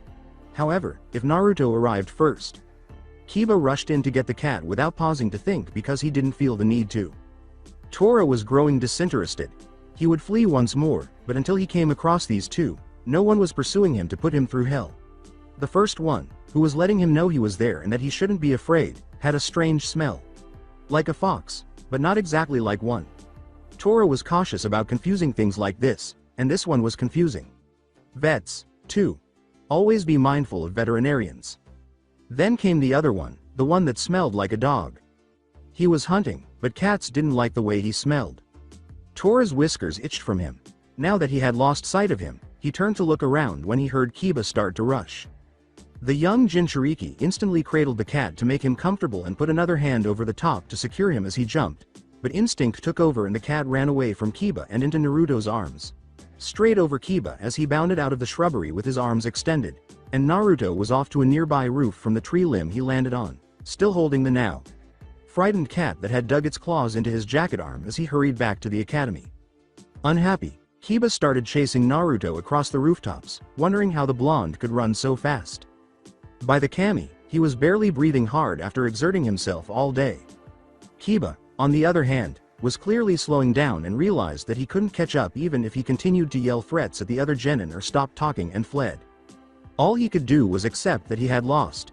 He growled, primarily at himself but also at Naruto. After all, his old classmate deserved this. And now that Kiba considered it, Hinata would most likely still rather have Naruto on her team. If she ever changed her mind, he would still be her friend, and perhaps she would thank him for making the baka work for it. Surely there was always hope. It wasn't until he heard the Chunin behind him laugh that he realized he had spoken out loud. "There is always hope, Inuzuka-san," the man said, stroking his beard in the manner of a goatee. When paired with the Chunin vest and bald head, he nearly looked villainous in a stylish manner. "I am Sodaitora Shinshi, Inuzuka-san, also called Gentleman Tiger, and I bid you good day." The man vanished from right in front of his eyes as the deep voice and almost formal manner of speech diverted his attention. "Hope is all that cannot be taken from you. It can only be cast aside, and even then, there are those who will carry it for you until you need it again." While Naruto and Kiba were taking their test, Hyuga Neji had arrived. After learning of what was happening, he informed Heishi and the Hyuga elders. In order to find out what would happen, they sent an elder along with 2 branch house bodyguards, Heishi and Neji, to make sure Hinata's teammate was deserving. The fact that the elder they sent was a close friend of Kiba's father, Inuzuka Kujo, who was killed in the Kyuubi attack, didn't help either. But not by the Kyuubi, about whom the Inuzuka didn't talk much. Naruto was met by 6 members of the Hyuga clan, along with Kurenai, Sensei, Kakashi, Sensei, Shino, and Sasuke, who was leaning behind a tree, and Sakura, who was staring dreamily at Sasuke, as he approached the road at a slow jog and gently stroked Tora's fur while running to reassure the now comfortable cat. He reflected, for such a smart girl, she sure can do some stupid things at times. He looked at Hinata, who had clasped her hands together when she saw him, a smile lighting up her face, and even though the sun was lowering, it appeared to have risen again as far as he could see. Kurenai shuddered as she saw Naruto jog in, petting the cat that existed to make genin life a living hell. Hinata, who had never heard of the cat, did not miss the gesture. She and Neji rarely talked about anything. Or not at all. Anko emerged behind the red-eyed Kunoichi as he nodded to Naruto. The woman in the trench coat, mesh, and miniskirt vanished in a whirlpool of leaves, grinning. He ran fair, and passed the obstacles without help. "He's pretty good. Shinshi says the other Gaki needs work, but he'd probably be better off as a fighter with tracking as a secondary specialty." She swallowed her pride and turned to Naruto, holding out her hand. "Well done, Uzumaki, and welcome to Team 8. Heishi felt the need for some popcorn before Naruto could say anything more. Hinata's temper finally erupted, and she strode past her family, much to the surprise of the Hyuga, who didn't seem to care that people were watching or even present. "Kurenai. Sensei," she hissed, her words containing enough venom to give the Jonin real pause, even as Kiba finally jogged up to the academy gates. "I don't think you really mean that," she said, launching herself into an angry tirade in front of her new sensei. "Although you should be fighting to keep him, I believe you feel compelled and wronged to have him here. I understand why Naruto should be Kiba's teammate, but I'm not sure why you wanted her on it. You should feel ashamed of yourself for treating him the same way the other villagers do. That is, with narrow-mindedness that won't stop blaming him for something that he probably didn't choose. He has drive and determination like no one else. Did you know that he always lends a helping hand to others?" As he recalled their fights at the academy, Sasuke grunted and nodded, saying, "He sees the bright side of everything, he works hard, and when people laugh with him, his smile could light the room. He defends those in need, and even when he has to fight someone, he tries to help them afterwards. He is now a member of this team and goes by Uzumaki Naruto. If you insist on calling him Uzumaki, I insist that you call me Hyuga. It's roughly as courteous."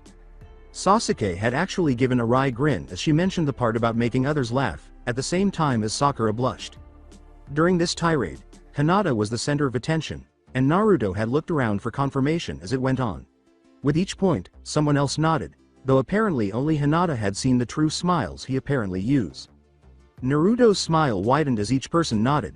It was a genuine smile, as Hinata would have described it, not a mask to conceal pain or to keep others away, but a beacon of positive emotions to be shared. As he realized this, Hinata paused her speech and turned to face the shocked adults of the Hyuga.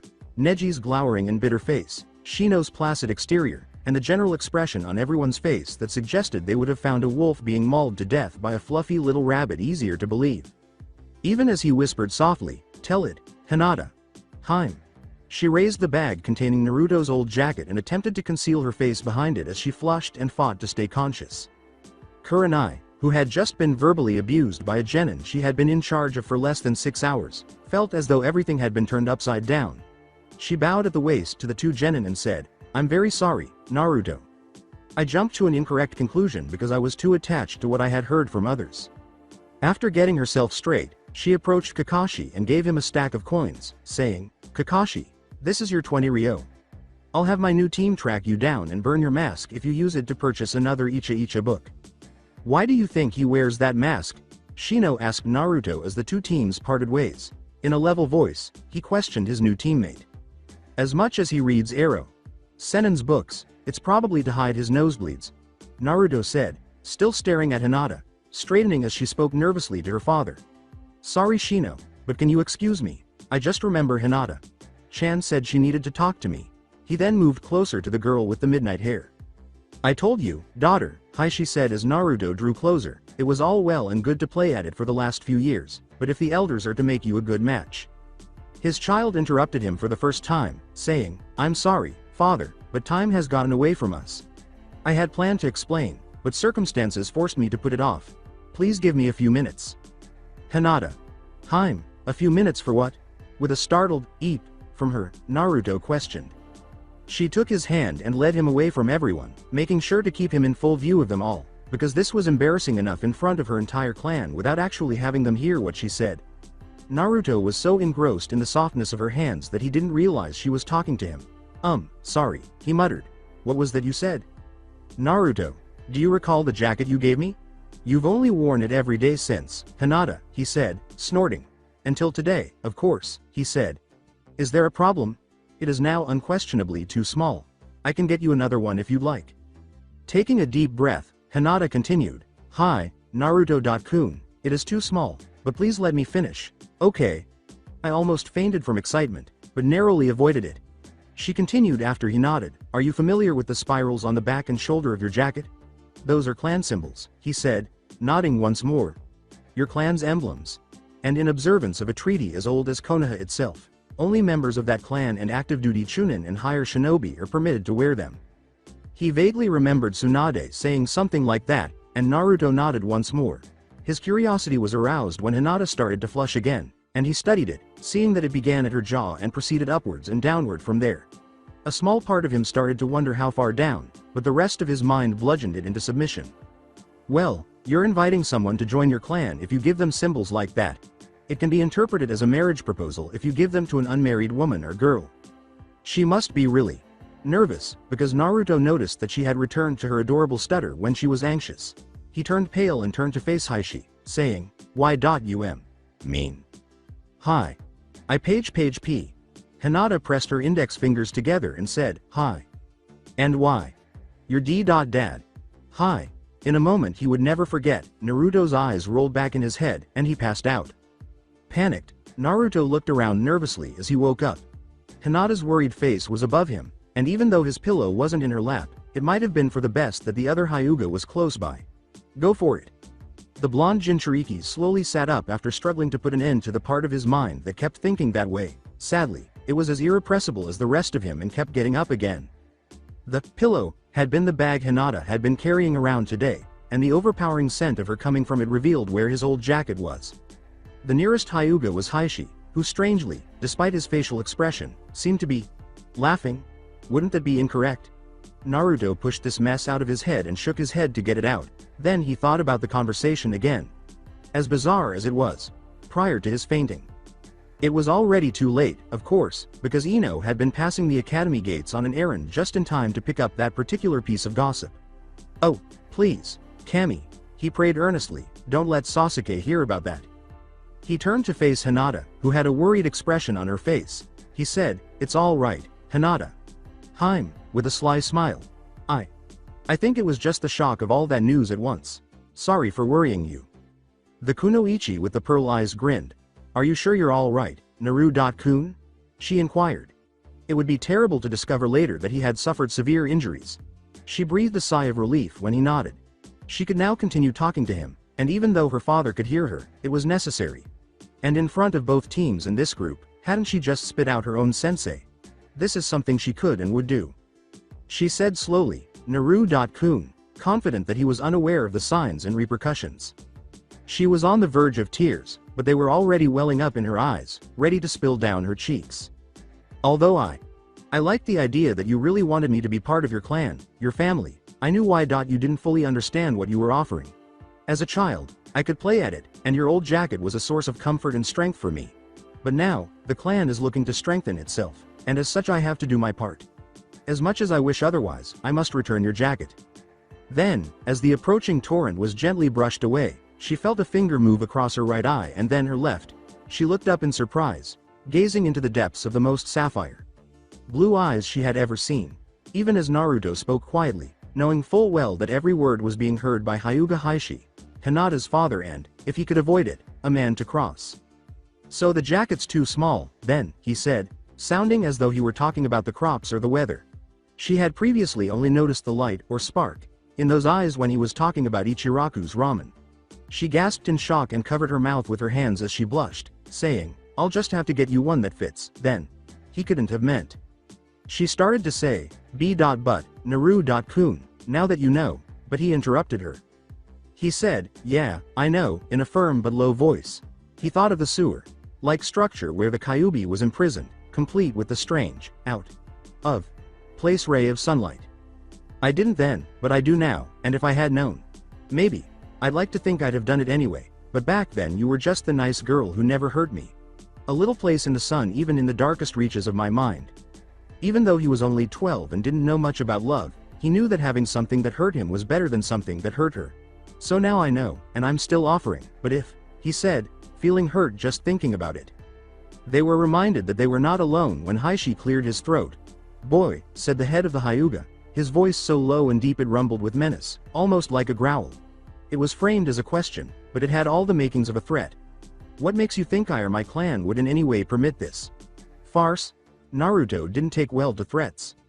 He refused to back down, glaring as he snapped his eyes to meet Hinata's father's. Even though a lot of fear was trying to get up his spine, Naruto relied on his recollection of the lessons he had learned about his mother and her clan.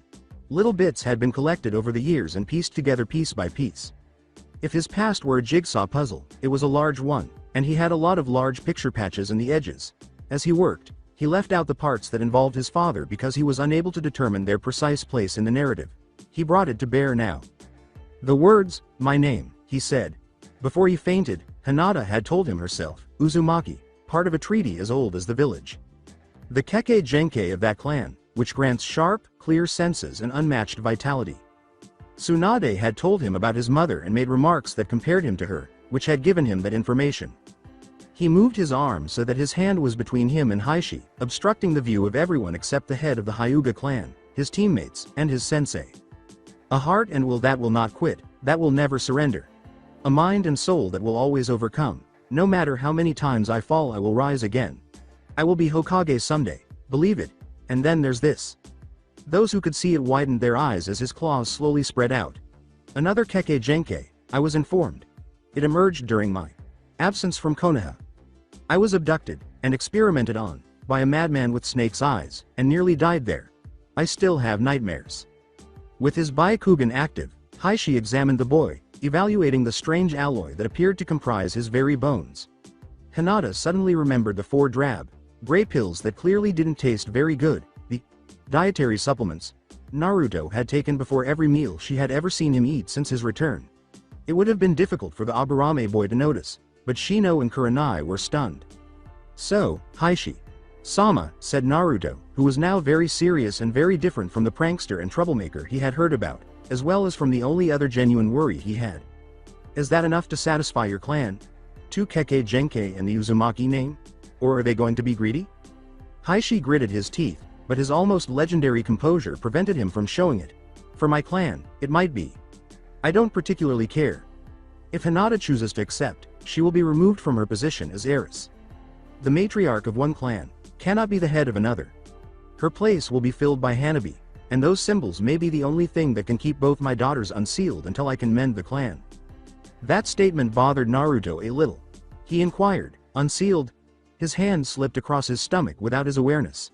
Neither Heishi nor Hinata noticed, but they refrained from commenting. What do you mean unsealed? After giving the boy a fierce look, the Hyuga head motioned Neji to come closer. Show him the seal, he commanded him. As he took off his Hite.8 and the silk band underneath it, Neji gave Naruto a scowl. Heishi went on. The Byakugan is a potent tool and a great advantage for Konoha, he said. As such, it was decided that the Hyuga who were to become shinobi would receive a seal that would preserve it against our enemies. That is the origin of the branch house. Somewhere along the way, the branch house became the servants of the main house, and the seal was altered. This seal can be used to inflict pain, as well as sealing away the Byakugan at the moment of death. Neji returned his wave, and when the boy returned his gaze to Naruto, Hinata was glaring back at him. He didn't seem to care. She had already pinched herself multiple times to check if she had been put in a genjutsu, so she was determined not to let her Naru-kun down when Naruto offered her his jacket despite being aware of the implications. For a good few minutes, Naruto was absorbed in his thoughts. He saw some issues with the information he had been given. Heishi-sama, he said, could you correct me if I'm wrong, but if the seal activates at the Hyuga's death, and it's known to do so, what stops the enemy from removing their eyes while they're alive? He began to shiver. As for the seal, maybe it would take a master of Fuinjutsu to remove, but surely it wouldn't be so hard for an enemy to find the key to cause the pain. Wouldn't that very crippling lead to more live captures, and thus a greater risk of the loss of the Byakugan? Heishi was impressed. Within seconds, this boy had spotted a significant weakness in their perfect seal, which was now exposed as merely a tool to control the branch house. That might provide him with a justification. He might be able to heal his sundered clan with the help of this boy, which would be an invaluable prize. Very well, Uzumaki-sama, he said, shocking Naruto and Hinata with his formal manner of speaking. The Hyuga head then startled the elder behind him and Neji by bowing to Naruto and touching his forehead to the ground before getting up to go. She may wear your symbols, and I shall contact you at a later point to arrange the blessed event. Your enemies will be mine, and my family yours.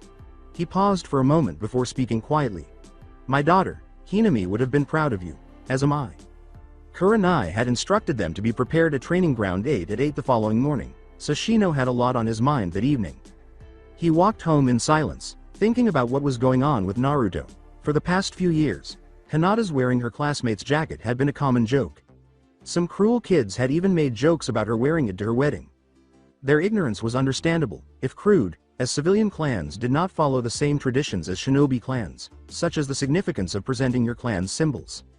When he arrived at the Aburame compound, his mother was sitting on the decking at the side of the house, gazing out at his father while he trained alongside his Kakaichu colony.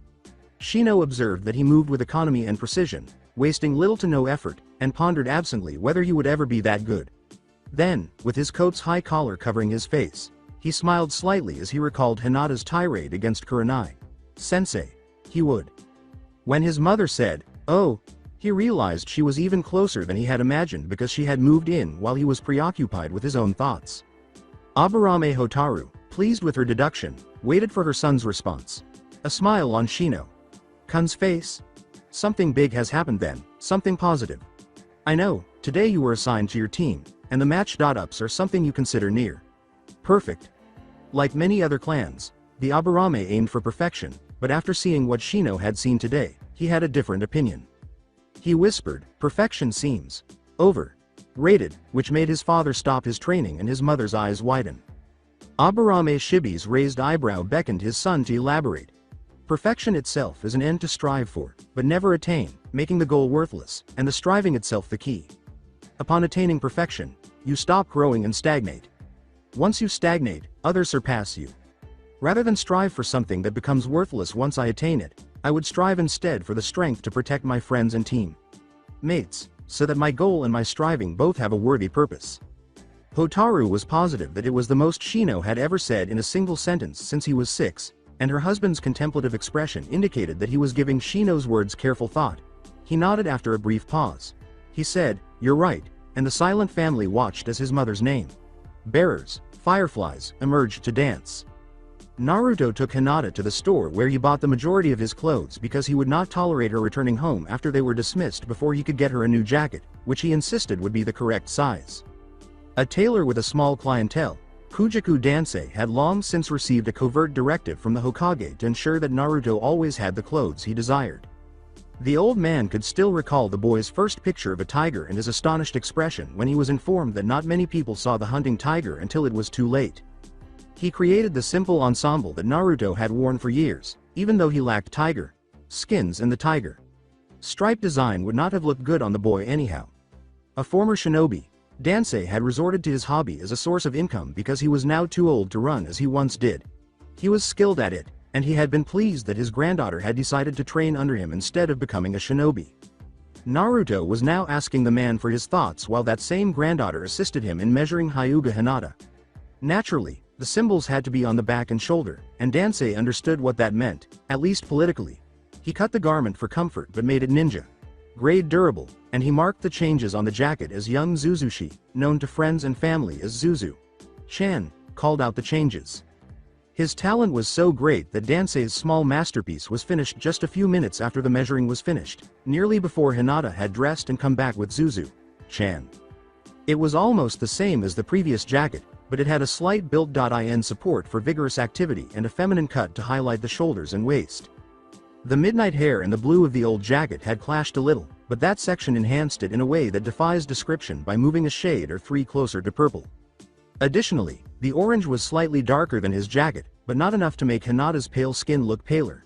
Instead, she appeared healthier, though that might have been the girl's happiness at being told she could wear the symbols even though Naruto understood what they meant. Her heart nearly broke when he said he would understand if she didn't want him, but then she realized he was giving her the option in case she didn't want him. As if that were going to occur. At dinner that evening, her new jacket attracted a lot of attention, and her father's silence indicated to the clan that he at least approved, despite the subtly hateful and spiteful muttering that went on all night.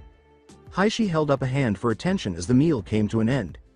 As they quarreled, the head of the clan used a tone that was cold and icy. Today, I approve the match between Clan Uzumaki and Clan Hyuga, that has been in negotiation for the past few years. The sound of elders jumping up and shouting in protest or demanding that the girl be sealed before she was married was nothing compared to when they were fighting. He hissed, "Enough," and then there was quiet. His gaze was all over the table, except for his daughter, who was turning red quickly. Hanabi appeared perplexed, and Neji's expression was one of icy contempt. "Are we the strongest clan in Konoha, or a posturing school? Yard mob?" He continued as the elders compelled themselves to exercise restraint. Even as that repulsive elder from earlier that day attempted to squawk as he quickly turned purple, Heishi capitalized on the apoplectic silence that followed by saying, "Further, due to drawbacks in the caged bird seal, I have elected to discontinue the practice. It was pointed out to me that the seal only triggers on death, so should any of our enemies take it in their heads to harvest the eyes while their donor is alive, it would not seal them. Further, the seal's key for inflicting pain is far easier for a fuinjutsu wielder to determine than the removal. So an enemy with sufficient skill, of which there are many, can pose a significant threat in battle with a single hand. Seal and the right amount of chakra. I am certain no. One here wants that." He pointed to the seal. Master at Hyuga, an elderly known as Kanshoku. He gave the order, "Begin at once," before anyone could stop him. He sat grinning behind his own mask and said, "By the end of the week, I want no Hyuga in Konoha vulnerable to an enemy with that key." That ought to divert their attention from the Hinata issue altogether. He was also aware that the Hyuga who had raised the most objections were also the ones who liked to use the seal to compel compliance. Even Neji, whose normally stoic face was a bewildered jumble of emotions, couldn't help but think about it. All this, because of one little jacket? Naruto was unable to sleep. He was literally bouncing with energy from the events of the day and the night before, so he sat at his apartment's dilapidated old desk and wrote Tsunade a letter informing her of what had happened. He brought it to the Hokage Tower to see if he could get Gigi Sama to review it after realizing that he might not be permitted to send it. Or not all of it. She might be able to assist him as well. She had known his mother, after all. Hiruzen quickly perused the reports from the different Jonin who had been selected to support this year's Genin graduates. As he had anticipated, only 3 of the 10 squads he had put together were prepared for the responsibilities and weight of shinobi status. That was terrible. He knew that the academy had been generating twice as many capable squads before the Kyuubi's attack from previous years that he had looked into at Jiraiya's insistence. Where has the competence gone? Then, was the sabotage accidental or intentional? Eliminating the village council civilian members wasn't the solution because the council's composition from the Yondaime's rule worked just as well, so was it the individuals involved who were to blame? The word disaster wasn't strong enough, but it had to be. Or was some evil puppet master controlling them as well? He picked up the team's 5 and 6 reports. Although they were competent enough, their collaboration was delicate. It would take them an additional year to train their teams at the academy, but who would instruct them now that Mizuki was gone? He looked over Team 7's report and sighed. Go ahead. Kakashi had only written that, but it was sufficient. He was applying the bell test that Hiruzen himself had used on him, that Jiraiya had used on him, and that Minato had used on him. Post not needed was written in the comments. It was the first time. In the second stage, one player from each team ended up tied to the post. It was implied that the test was finished before it reached that point for it to be unnecessary. The Hokage attributed it to the pack instincts of the Inuzuka boy. There wouldn't have been much chance of failing them once those got going because the Uchiha would have been inspired by his example, making it unlikely that the Haruno girl would have given up on her crush. He had a mental picture of it. Since this was the first team Kakashi had ever passed, he must have been impressed. It was inevitable that Team 8 would win. Though her recon and tracking team had taken the initiative to map the unknown training ground before she arrived as a team exercise, Kurenai's report was more thorough than Kakashi's. That was excellent, excellent, excellent. It was a narrow victory for Team 10. The brief notes made Hiruzen sigh. His son was a bit unfocused and lacking in luster for the work he was doing. Maybe a Chunin helper would start a fire beneath him. He pulled out a file from one of his drawers. One of the Chunin had applied to be promoted to Jonin. It was a great test for the rank to assign the youngest of Konoha's 4 gentlemen to the task. He got an idea about the academy's issues from that as well. He scribbled out the instructions to designate 2 people to send to the other gentlemen to see what they could do with the academy and Sodaitora Shinshi to help Sarutobi Isuma. Throwing one problem at another was sometimes the best course of action. After having his shinobi identification photo taken, Naruto wandered down the tower to meet with the Hokage to discuss the finances of his clan. He had more than enough for his own compound, similar to the Hyuga, even from just his mother's clan, according to a little research, but he didn't want something that large unless there was no other option. Though he hadn't anticipated it, he noticed the Hokage wasn't alone when he walked into the room. Kurenai was there as his sensei and, consequently, his de facto advisor, while Hyuga Heishi was there as an interested party who had consented to Hinata's engagement to the young Uzumaki. But he was unable to comprehend the other 3. This was beginning to smell bad. Naruto selected a strong chair and, without sitting, bowed to the Hokage, his sensei, and his future father. In. Hokage. Sama, instead of saying, I can understand my sensei's presence, and that of Hyuga-san, but I am unfamiliar with these others. Am I permitted to ask why they are present? A meeting now concluded, so that we may get on with my clan's business? The boy's words were formal and precise, and Hiruzen smiled openly. The Anbu, who had been the target of Naruto's antics prior to his kidnapping, dubbed him the village Pita, or pain in the A. acronym, which suggests that Naruto, the troublemaker, had this trait. The Hokage responded to Naruto by introducing the council's advisors, ignoring the scowls the boy was receiving. He established protocol by saying, these are Shimura Danzo, Mitokado Homura, and Utatane Kaharu, advisors from the village council. Naruto-san, during the introductions. Not as low as he had bowed to Heishi or Kurenai, whom he had respected almost as much as the Hokage, Naruto turned and bowed to them. The blue-eyed shinobi said, I have heard so much of them already, so it is an honor to meet them. He gave a fake smile that was not intended to fool anyone. I do hope your meeting with Hokage Sama was fruitful. Hiruzen secretly wished he could laugh at this boy, who was hardly a sixth of his age, playing Danzo like a top. Playing along, he gently corrected, they are here for your meeting. Naruto-san. The council seems to feel their advice will be needed. Why? Inquired Naruto. And Kurenai. Sensei is here to give advice. While we got off to a rocky start, I trust her to look out for me, and for Hinata. Chan.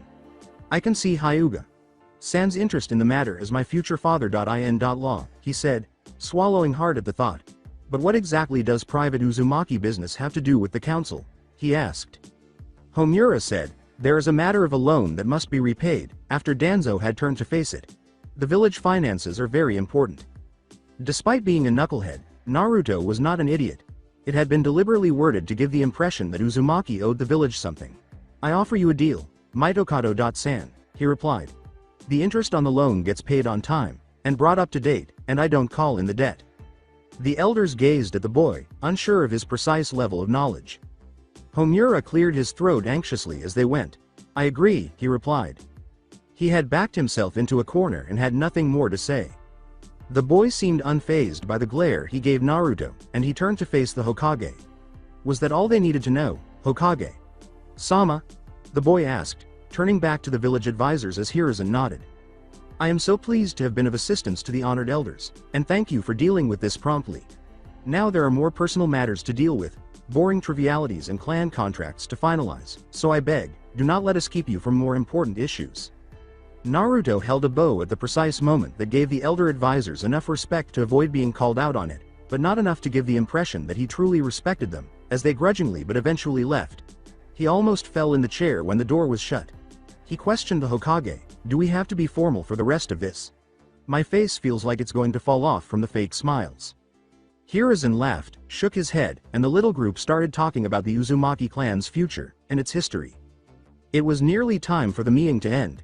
As the Uzumaki clan's heir, Naruto discovered that he had a few properties in Konoha, including, ironically, the apartment complex where he had been living for so long. Hiruzen had merely made arrangements so that the rent paid by the few other tenants went straight into a stipend for him, which has been providing him with groceries and other necessities for a while. Naturally, it was unacceptable to discover that he had been overcharged in the few stores that did sell to him, like Unagi Blacksmithing and Kujaku Clothing, leaving the boy to survive on ramen. Particularly because, despite the supplements Tsunade had given him, he now needed a healthy diet to support the proper formation of his bones. They might face legal action for undermining a village ninja candidate. If Naruto's Kekkei Genkei was revealed. Naturally, he would then be slapped into the CRA by the easily swayed council. He hadn't even given Hinata a kiss yet, so he didn't want that. A few seconds after saying this, Heishi raised one eyebrow and Naruto froze in place, a nervous grin on his face as he realized that the girl's father was right there. Heishi was resigned because he knew it would happen eventually. He intended to resign as clan head as soon as Hanabi was prepared for the role, but this was the way things were going. Even after outlawing the caged bird seal, he still felt bad about it because he had previously used it against his own brother. He was adamant even though neither the branch house nor the elders had welcomed his announcement to that effect. The clan could only be led by someone who had never used the seal. He turned back to Naruto and waited for the boy to wriggle before continuing. He fixed Naruto with his eyes and said, "Then you had best do so, hadn't you? You will tell her about your prisoner, of course. There will be no deceiving her there, and I doubt she will mistake the container for the contained. The date we shall set once you both reach Shunin rank, but I do not wish to be a grandfather for many years. Do you understand me?" Naruto's apprehensive confirmation was complemented by the red that had overwhelmed him.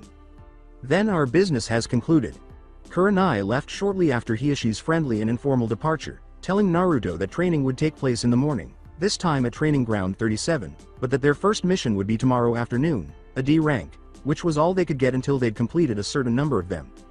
The door slammed open just as Naruto was ready to leave, and a short boy, perhaps 8 years old, wearing a blue leaf emblem tee, shirt and gray shorts, a skullcap, and a scarf, lunged at the Hokage brandishing a kunai.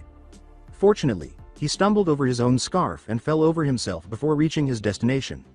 Naruto might have removed his own pancreas if he hadn't grabbed the boy's kunai as he fell. The boy leapt to his feet, glanced around, and pointed sharply at Naruto. Naruto was reminded of someone by the boy's entire demeanor and the apparent amount of energy he possessed. Someone he was familiar with. If only he could recall who.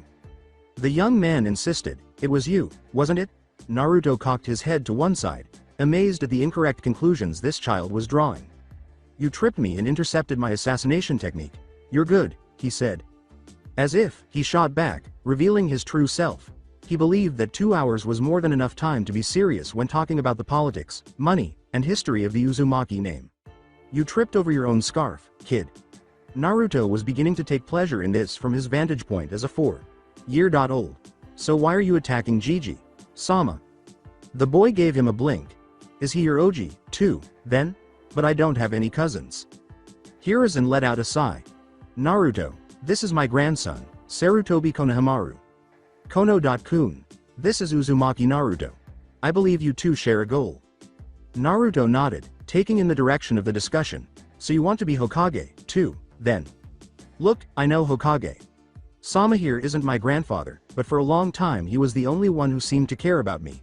So I call him Gigi. Sama. It says I think of him as family, but still shows respect, get it? Konohamaru nodded, confirming that he understood. But if you want to be Hokage, why are you attacking him? Konohamaru appeared unsure as he said, because the Hokage is the strongest, and if I can beat him, I have to be the strongest, right? A glistening voice said, that is true. From the door, there stood a tall, thin man in the typical Jonin attire, wearing dark glasses that he pushed back up his nose and a bandana over his hair. Honorable grandson, you really shouldn't run off like that. How are you going to get strong enough to become Hokage quickly if you don't follow my teachings? Naruto positioned himself in front of the odd Jonin and glared at him before the younger boy could respond. Isn't it rude to break into a private conversation without introducing yourself? Asked the man. After giving Naruto a quick assessment as his eyes darted up and down the genin, the stranger quickly dismissed him. Speaking in an arrogant manner, he introduced himself as though giving Naruto a favor that he was not deserving of. I am called Ebisu, an elite Jonin tutor for the honorable grandson of the honorable Sandaime Hokage. Naruto sniffed the air before tilting his head in one direction and then the other. Seeing the contempt this man was showing him, judging him by the demon he was supposedly, he said, when you put it that way. Naruto's subsequent statement solidified his status as one of Konohamaru's all-time favorite characters. You do realize that those words actually tell me absolutely nothing, don't you? He paused and glanced over his shoulder at the younger boy. There's no honorable whoever here. There's Gigi, Sama, and there's Kono-kun. I can call you that, right, Ototo? Konohamaru asked, turning back to the Jonin at his amazed nod. I should know that this is how you introduce yourself. Senju Tsunade taught me manners, and when Tsunade Sama teaches you manners, they stick. He pulled himself up and bowed slightly while maintaining eye contact with Ebisu. He stood up straight, relaxed a little, and glared at the Jonin once more. My name is Uzumaki Naruto, head of that clan and genin ninja of Konohagakure no Sato. Now, what do you mean, become Hokage quickly? Kono-kun has to do it the hard way, just like all the others did. There's no quick path to Hokage. Konohamaru fixed the older boy with his gaze. What, no quick path? But then what am I supposed to do? How do you become Hokage, then? Naruto looked at his new companion. Like I said, the hard way. Being Hokage is no easy thing, just ask Gigi. Sama. It's mostly hard, dirty, thankless work. You have to know that going in, and it takes the strongest people to shoulder that. Naruto took a breath. I don't really know why anyone else chose to become Hokage, but I know why I will. There are people who are precious to me, and others who are precious to them, and others precious to them. It goes on from that. If you become Hokage for any reason other than to protect them, all of them, the ones you know and the ones you don't, the ones you love and the ones you can't stand. Well, then, you're chasing the wrong hat. He smiled at the obviously enraged Jonin. And if anyone says different, they're selling manure as chocolate. Naruto said goodbye to Konohamaru and Hiruzen and strode out of the Hokage's office, having other things to do. He headed to his second property, a small home and garden compound that borders the Hyuga estate, after leaving the Hokage Tower. It was a respectable home, smaller than the Hyugas but similar in design. After a few dozen cage bunshin with brooms, mops, and cleaning rags quickly made the place look brand new, it was dusty and had not been used in a long time. With multiple rooms that could be used as bedrooms, an office, a sizable kitchen, a laundry room, and a very cozy bathroom with a bathtub that was more than big enough for two, there was more than enough space for a large family. He made another walk through the house, measuring for furniture later, blushing as that thought passed through his mind and trying again to ignore that part of himself that kept trying to bring up the subject. Given that Hinata would be relocating here in a few years, perhaps he ought to ask her for assistance there. Perhaps less if they produced Chunin sooner. Naruto left the compound to go home, shaking his head to get rid of the thoughts that were bothering him. He missed the warning signs of an ambush until it was nearly too late because he was stargazing and his thoughts strayed, viewing the future as a pleasant thing. Perhaps his senses were dulled by shock when he realized that his house was on fire, caused by the reddish glow over the other buildings and the smoke pouring into the sky. The first rushing attacker had a strong sake-laden scent, and he clearly believed that a 12-year-old demon brat would be an easy target. as the shovel haft was placed with crushing force across what should have been the side of his head but was actually the back of his skull. Naruto heard him at the last second and started to turn. The power behind the blow cartwheeled Naruto to one side, though not as far as it would have otherwise, and even as the shovel broke, the loud crack reverberated through the night. This was because the new material of his bones did not change the laws of physics. After a brief pause during which the attackers gazed at the broken shovel through their inebriated stupor, they raised their makeshift weapons and began to close in. They were taken aback when they discovered Naruto standing up already, the cut on his head from the broken shovel already sealing and closing and healing in front of their very eyes. Screaming, "Taju Kage Bunshin no Jutsu!" As he did so, the blue-eyed genin poured his chakra into the jutsu he had diligently studied that night when he had defeated Mizuki. He used more than enough, and as he did, a small army of shadow clones seemed to trap the crowd. He was unaware of, or dismissed as he had imagined, that his whisker marks glowed blue with his chakra. It was all over by the time the Anbu squad got there. While Naruto sat against the nearby fence and gazed at the smoldering remnants of his home, a dozen grown men were trussed up like chickens, waiting for their fate. It wasn't much, but it had belonged to him, and someone had encouraged this group of inebriated individuals to take it away. He questioned why the realization that everything was gone didn't hit him harder. Perhaps he needed a safe place for that, but he couldn't think of one. Then he smelled her. Hinata. He started searching for her, and she was here. She had taken the time to put on her new jacket over her sleeping kimono and was standing there with her father and a few other Hyuga. She saw him at the same moment and hurried over to embrace him. Now he sensed it. He could let it all out here. He was safe. He would be safe here even though a war was raging nearby, and he could cry in her arms for what he had lost in life, not just his home, but also his childhood. Hinata gazed at what had been her intended's apartment while holding his sobbing form close and pointing out that he was much heavier than he appeared. As Naruto drew nearer to her, she sensed his sobs slowing and turning into a fitful sleep that eventually subsided. He had lost most of his possessions in that apartment. She was aware that he always carried Gama-chan, his green frog wallet, but everything else, including the presents she had surreptitiously left him over the years, had been in that building. She glanced up into her father's grim and menacing face as a hand closed on her shoulder. "For tonight," he said in a low, pitched voice that was sympathetic but did not show emotion, "he comes home with us." He was warm. The first thing he saw was that. He realized he was not alone and felt safe and warm. When he opened his eyes, he saw a modest bedroom with a few exceptions in light colors. The first was the old orange jacket, framed like some giant flower and pressed behind glass. The second was a stack of freshly laundered, neatly folded clothing on the desk that appeared to be his. The final item was a stuffed animal that appeared to have been handmade. It was a plush chibi fox with spiky blonde hair on its head. Naruto initially failed to see why it appeared a bit out of place. He quickly realized that the area that the soft toy would have occupied was now occupied by him, and that the warm, tight embrace that wouldn't let go of him was Hinata, when he went to stand up and found the arms surrounding him. When Sama discovered what was going on, he was so dead. He pretended to be asleep when he noticed movement in the doorway. He saw a Hyuga girl, no older than 8, peering through the open door through the cracks of his eyelids. She had a shy, perplexed expression on her face before turning to face someone else in the hallway out of his line of sight and posing the urgent question. Naruto realized right away that this must be Hinata's sister and wished he had introduced her in a more appropriate way than as her cuddle toy. "Ni-san, who is Chan's new plushie?" he asked. He saw her address a moment later, and a few ideas came to him. He thought, I didn't think Hinata had a brother, his mind racing while he tried to extend this happy place. Neither the old nightmare nor the new one he could never recall had occurred. The shy girl, a squeeze from the arms now holding her against his back reminded him that she wasn't so shy anymore, had called him Ni-san. He then recalled the Hyuga boy who had made Genin the previous year, her cousin, he thought, who had often spoken up when it was time to go home. Wasn't Neji always angry at everything and going on about fate? The boy saw Naruto as he approached the doorway. A somber grin appeared on his face. He's going to die soon, so there's no one to worry about, Hanabi. Sama, he said solemnly as he entered the room. The blonde Jinchuriki tensed up in fear and was ready to jump up and flee when he heard the most exquisite sound he had ever heard. Hinata's voice, a little drowsy. Neji.ni.san, stop it, she said. As Hinata sat up, the sheets moved and the arms grudgingly released Naru.kun, saying, 2.san knows where Naru.kun is.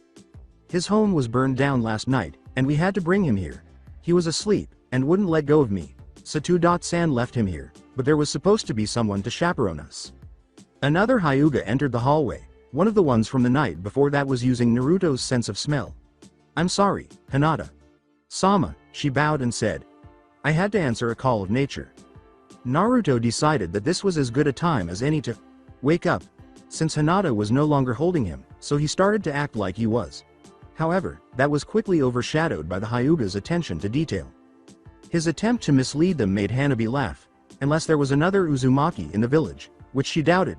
This Naru-kun had to be the Naruto her Chan had always mentioned, which meant he was the one her father had accepted for her at dinner the other night. Don't bother pretending, she said, her mouth corners barely lifting in a Hyuga style smile. I've known you were awake since I saw you. I'm sorry to hear about your home. If there's anything I can do to help. Naruto wasn't quite sure how to react to Hanabi's genuine gesture because it was a significant change from the way he had always been treated by others. He was distracted by a thought for a moment and a rumble in his stomach. Breakfast is in 5 minutes, Neji said, perplexed as to why his uncle thought so highly of this boy. The unchangeable rock of fate had somehow turned out to be a pile of sand, and he was searching for something solid in his ever-changing world. He couldn't comprehend that this boy was at the center of the spiraling whirlpool that life had devolved into, based on what little he could learn. How could this boy, who was only a year his junior, create such mayhem? After giving a nod, Naruto sat up and stopped pretending he hadn't been awake. He recalled the events of the previous evening and the security he experienced in Hinata's embrace after hearing her words. He had to do something now that might just make her reject him. He needed to explain the Kyuubi to her. He said, if you would, can you go ahead, please, with a tone of seriousness. He grabbed Hinata's hand and tightened it as she was ready to get out of bed. There's something I have to tell. Hinata. Haim. He purposefully chose to use the name he had only ever used to address her with others to express how much he valued her, his princess, for the first time. The designated chaperone turned to Hinata as the others nodded and departed the room, but he didn't go very far. He stopped just out of earshot. Not wanting to talk loudly, he whispered, Hinata. Haim, and she was completely focused on him. What do you remember from classes? About the Kyuubi no Yoko? She was somewhat taken aback. Instead of a history revision, she had been expecting him to apologize for burdening her or for crying on her shoulder. It attacked the village 12 years ago. No, 13, now. And was defeated by the Yondaime Hokage.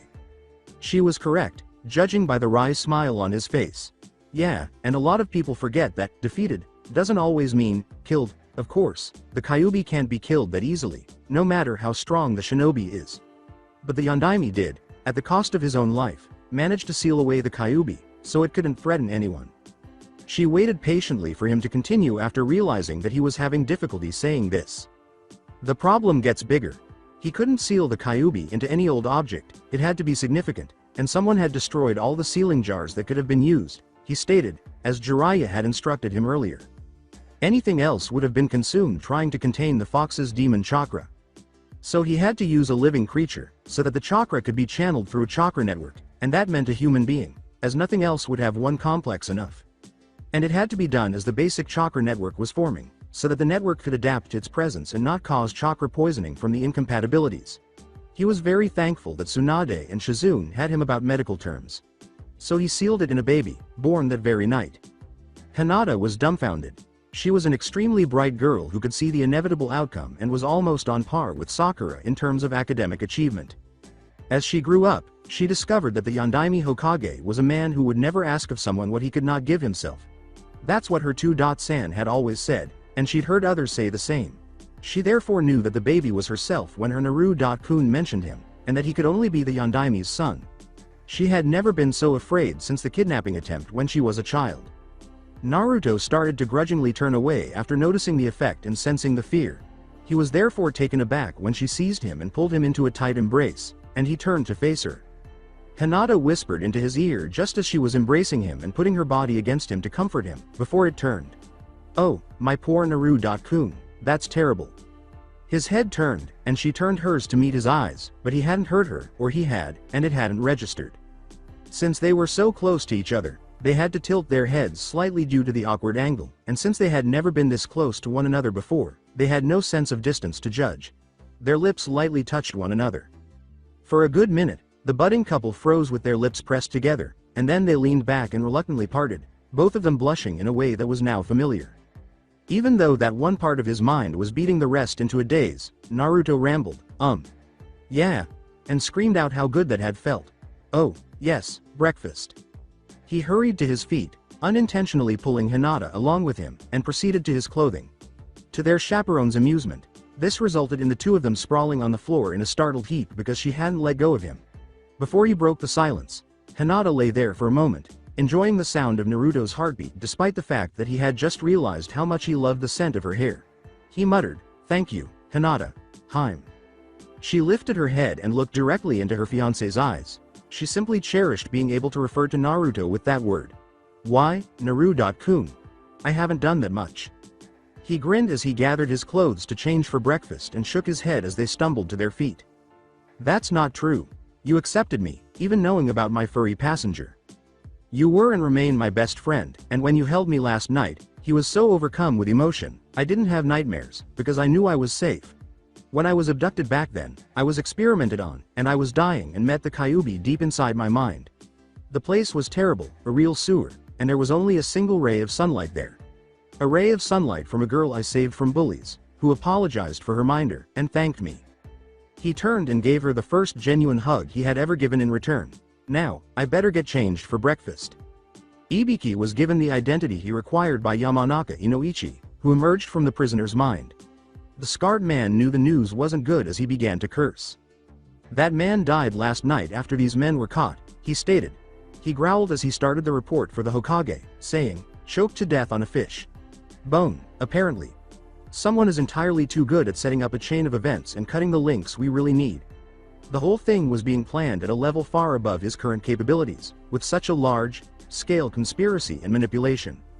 Purchasing furniture for Naruto's new home was Team 8's first D-ranked mission. The mission in a budget, apparently, came from the Hokage. One that would scarcely encourage others to use their services, possibly costing them clients, and was provided by the initially hesitant insurance company, who had quickly changed their minds after the Hokage pointed out that failure to pay could be construed as theft from an active-duty shinobi. Kurenai gave each of them a role according to their qualifications. While Shino and his Kakaichu made sure the pieces weren't poor imitations, Hinata had the opportunity to match the furniture's styles and was skilled at it.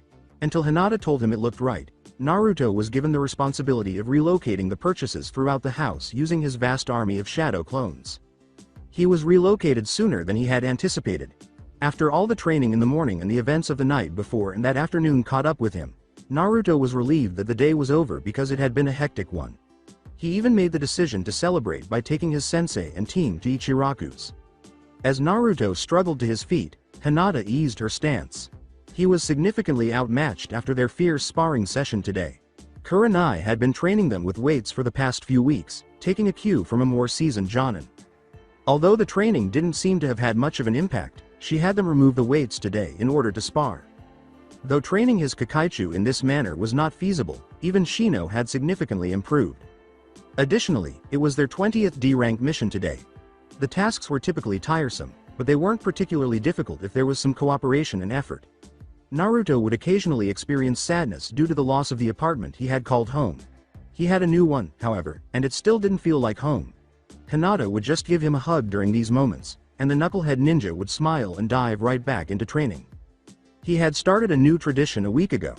Every training session ended with a simple, chaste kiss before he and his girlfriend, who most people wouldn't understand being engaged at their age, parted ways. The two ate dinner together as frequently as they did apart, and at his new house just as frequently as at hers.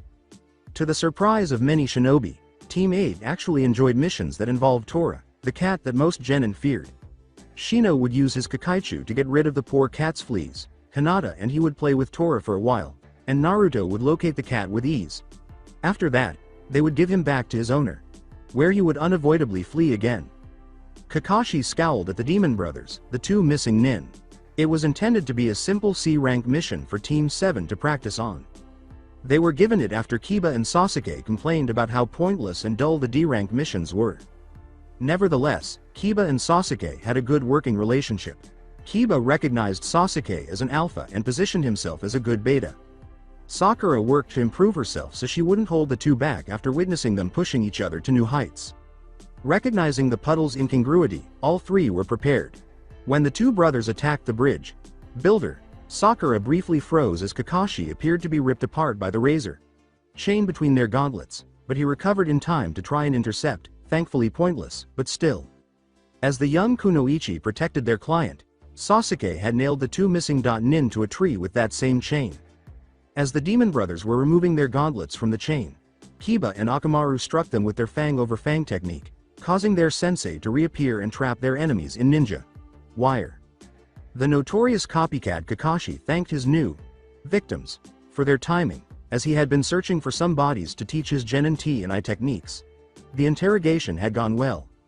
Kakashi was now faced with a problem. What should have been a low C was immediately raised to a high B, possibly even an A, by the fact that this Gadu had hired Momochi Zabuza, the demon of the bloody mist. That wasn't good. Sakura realized they weren't prepared or equipped for this as they were. Sasuke wanted to continue, and Kiba. In fact, Kiba came up with the greatest idea. The Inuzuka had declared, "It's not our call, Kakashi." Sensei, after a few moments of reflection, the genin revealed something Kakashi would not have anticipated. "It all goes by your decision, that's why you're the sensei. Like Sasuke, I want to show what I can do, but if you say we go home, there we go." He turned to Tazuna and muttered, "What would Shino say?" "Hey, you said you couldn't afford a B rank team, what about another C rank? It's cheaper than a B rank that way, and there are 2 Jonin along, too, with a total of 6 genin." He returned to Kakashi. "Sensei. If we can contact the village, we can drop all this in the Hokage's lap." After making up his mind, the one-eyed Jonin called forth his swiftest nin-ken hound. "Take this message to the Hokage." Things got a little complicated. In front of the Hokage's desk stood Yuhi Kurenai. After reading Team 7's report and considering his options, Hiruzen had taken swift action. Kiba had shown good alpha instincts about how to proceed, and the old ninja made a note in the boy's file to that effect, even though he appeared to have chosen to fill a beta role in the group, his pack, as it were. He asked, smoke rising from his pipe, "So do you understand your team's mission?" Kurenai gave a nod. Team 8 is to rendezvous with Team 7 and provide additional support and options for dealing with a number of missing nin and local bandits and thugs. Primary role is scouting, recon and pursuit. Secondary is combat support, she responded. In that sense, it sounded simple, but it was probably anything but when the demon of the bloody mist was involved. "Very well," the Hokage uttered, hoping that he was making the correct decision. "Your team is to prepare immediately, and leave at noon." Kiba gazed at the rabbit beneath the shuriken and thought, "This is insane." He said out loud, "I swear, Sensei, I smelled someone there," and Kakashi nodded, opening his senses to absorb as much information as he could from their surroundings. Team 8 would be able to move farther and faster every day because they weren't traveling with a civilian like Tazuna, and remaining in one place would have been an invitation to attack. As a result, Team 7 had persisted, and their counterparts ought to arrive shortly. Kakashi was alerted by the sudden rush of breaking bushes and shouted for his team to descend. As the spinning sword, a huge piece of single-edged steel two-hand, spans across, whirred through the shrubbery like a hurricane, destroying everything it came into contact with. Sakura tackled Tazuna to the ground. Kiba obeyed without question, and Kakashi jumped out of its way.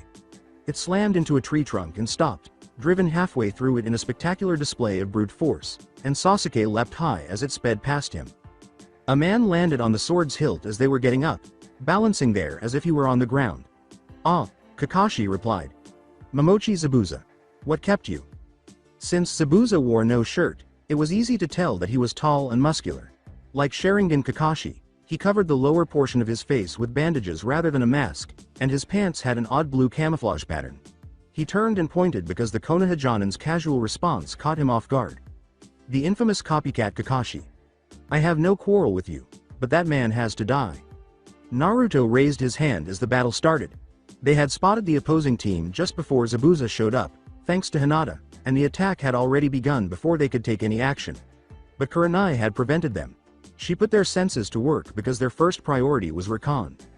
Hinata had noticed that the Zabuza in the tree was a solid mass of chakra rather than a network. That being said, if the Mist Nin's specialty was water, he was a clone of some sort. They waited because that matched Naruto's scent. They would join the battle as soon as the real Zabuza took action. However, there was more. The 7 swordsman missing nin was not working alone, he had a partner with unidentified skills. To deal with that, they needed to come up with a plan, and the key was surprise. The members of Team 7 didn't appear to require assistance as they were. Not yet. Kakashi was growing impatient. He was barely keeping up with the missing Nin, even with his Sharingan. He had been close enough twice, but his blow had missed Zabuza's scratched Kirigakure Hite.8. One slip up was all it took. Kakashi realized he had erred when the water prison appeared all around him. Now that he was stuck, it was up to his genin. He nearly missed the ripple as reality was replaced, praying they would survive this. He laughed, mocking Kakashi, who had his face in his hands and his shoulders trembling, as Zabuza's water clones played with and killed the 3 genin, strewing their bodies in pieces throughout the clearing. Huh, the X. Mist Shinobi grunted in disgust as he slashed Tazuna's neck with his blade and let the body drop to the ground. Another shinobi entered the clearing, this one donning a Mist Hunter Nin mask. Is that all it takes to break you, Hitaki Kakashi? He asked. The words, Zabuza. Sama, he said. There was an air of suspicion and an unconscious grace to his demeanor. That was an easy assignment. I would have thought someone as powerful as Hitaki Kakashi would be more of a challenge. The swordsman's eyes widened when he noticed that Kakashi was trying to contain his laughter rather than trembling in sobs of sorrow. He cursed, damn it. Genjutsu. Kai.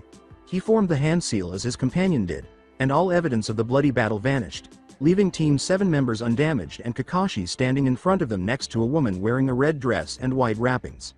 The woman had red eyes and untidy hair. A midnight-haired girl stood over him, her pale eyes wide and encircled by raised chakra coils, while his companion fell after being struck from behind by several blows that pounded at his chakra network, dropping the younger missing Nin to the ground with his chakra sealed away.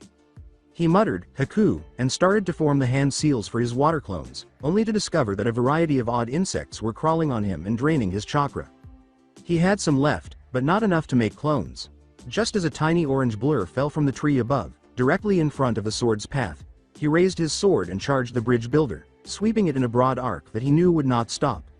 He brought up his hands, crossing the 3 claws that protruded from each in front of him as he prepared for the inevitable impact. Zabuza applied a little more force to the blow in order to overcome the slight resistance of a human body because he had sundered numerous larger and more robust looking weapons with Kabikari Buchu. As the massive sword struck Naruto's bone metal claws, forcing them back nearly as far as his chest, his feet dug into the earth. Even as Zabuza placed both hands on his hilt and pushed, the blue-eyed Jinchuriki retaliated by drawing his chakra into his bones and muscles and sliding to a stop. Something clicked for Naruto when he noticed Hinata's terrified expression. She had been afraid of him, not of him, when he had told her about his passenger. He would leave her alone in this world if he passed away. And she would be harmed by that. Furthermore, nothing was permitted to harm his Hinata. With blue fire gushing from his whisker marks, Naruto reached deeper down and tugged harder at his chakra with a growl that began deep in his throat. No, deeper, in his gut. After a 3-year nap, Naruto's reluctant tenant awoke from deep within his mind, asking, Wazat? What's going on? Why'd you wake me? He was impressed by what he saw when he looked at his host's recent thoughts and memories. And somewhat frightened. The only reason he was using his power now was to protect that little girl, and he would have assumed the child would have needed it much more than he had over the years. According to human reckoning, his mate, the Kyuubi no Yoko, however, was undoubtedly aware of loyalty. Hell, yeah, brat. Show them what you can really do with this stuff. As crimson chakra surged through Naruto's system, pouring into his bones before reaching his face, Hinata was the only one who saw it start. The boy was able to move his claws forward and outward in opposite directions, slicing through the sword's blade like a fish through water, launching the fragments into the air. Zabuza gazed in disbelief as the fragments of his sword fell apart, 2 even pieces from the center, tiny ones, and the main blade from outside the claws that dug into the ground. Both Kakashi and Kurenai struck as he stood there, stunned for a moment only by the genin who had torn his sword. He knew he could fix it by killing people, with the blade healing itself from the iron in their blood. But that was a lot of people. He was able to block both of Kakashi's blows, but Kurenai's blow to the base of his skull sent him into oblivion, for the time being. With extremely low chakra reserves, Naruto straightened up. Everything was fine when he saw Hinata, her eyes glimmering with tears of joy and pride. He looked that way, and Shino nodded to him, and he nodded back. Sakura appeared somewhat alarmed as Sasuke gazed at the Jinchuriki, visibly jealous of his former classmate's skills. Just to be safe, Kiba appeared to want to roll over on his back with his throat uncovered. and the Kyuubi laughed inwardly at the idea. Kurenai and Kakashi kept a close eye on him, judging him to be a danger. The chakra exhaustion finally caught up with Naruto, who muttered, "Hey, Kurenai. Sensei, Sol okay. I'm just a little bit tired now. Think I overdid it." Hinata rushed in to catch the blonde Jinchuriki as he started to collapse, falling to the ground with him. One of the biggest tasks was deciding what to do with their prisoners. Tazuna still needed to work on the bridge, but Kakashi and Kurenai had to confine them and watch over them. A straightforward roster was set up, with one genin from each team working in pairs to protect the elderly man while the others trained, arrested and received advice from the jonin who weren't keeping an eye on the two missing nin. With a comprehensive report for the Hokage, a messenger, Hawk had been dispatched to Konohagakure. Sasuke and Naruto were fighting back and forth across the yard while the two girls slept, and Shino and Kiba were on guard duty. They quickly grasped the fundamentals of tree walking, though Naruto required a bit more chakra because he was a little heavier. The girls were then roused for lunch once it was time. Soon, it would be their turn to protect Tazuna. Sasuke interrupted Naruto as he swallowed the first of his supplement pills. He inquired, "What are those?" Naruto took the second tablet. He responded, "Matter of factly, they're a special supplement that's necessary for me, otherwise I have problems with my bones. My claws and bones are this weird amalgam of bone and weapons. Grade chakra metal, and without the supplements, they won't grow right." Sakura's curiosity popped up and she asked, "Are they why you're so strong?" The blonde chuckled and asked, "Your bones?" He clutched his chin thoughtfully and said, "Partly, Hinata. Chan already knows the story, but it's not a nice one. Are you sure you want to know?" Arriving for lunch, Kiba, Shino, and Tazuna acknowledged that they wanted to hear the story after learning what was happening. Sasuke demanded it. "If you can get that powerful, I'll get twice as powerful. After all, you're just an orphan." Naruto sighed, and Hinata shook her head. Everyone looked at the Uchiha heir, and there was silence. "Sasuke, all being an orphan means, is that your parents are both dead. Who else here fits that bill?" "That hardly matters," the boy with the dark eyes said firmly. Naruto gazed at the other boy incredulously for a minute before saying, "I need that power. If I don't avenge my clan, who will?" Although Sasuke's obsessive behavior was clearly unhealthy, the blonde was at a loss for remedies. He started the story with a sigh. It was a blunt statement. "You can't have my abilities, because how I got them would kill you. If it weren't for the Kekkei Genkei of the Uzumaki, Psycho Katsuryoku, I would have died 3.5 years ago." Sakura cut him off. "Wait, you can't have a Kekkei Genkei, only clans have those." "The Uzumaki are a clan," Naruto answered. "My mother's clan. I haven't been told who my father was." He was mainly avoiding questioning in case his suspicions were even remotely correct. "Back then, I was taken to the hospital." Sasuke was taken aback. After listening to Naruto's story, none of them felt particularly hungry. Before Tsunade discovered him, he had told them everything that had happened.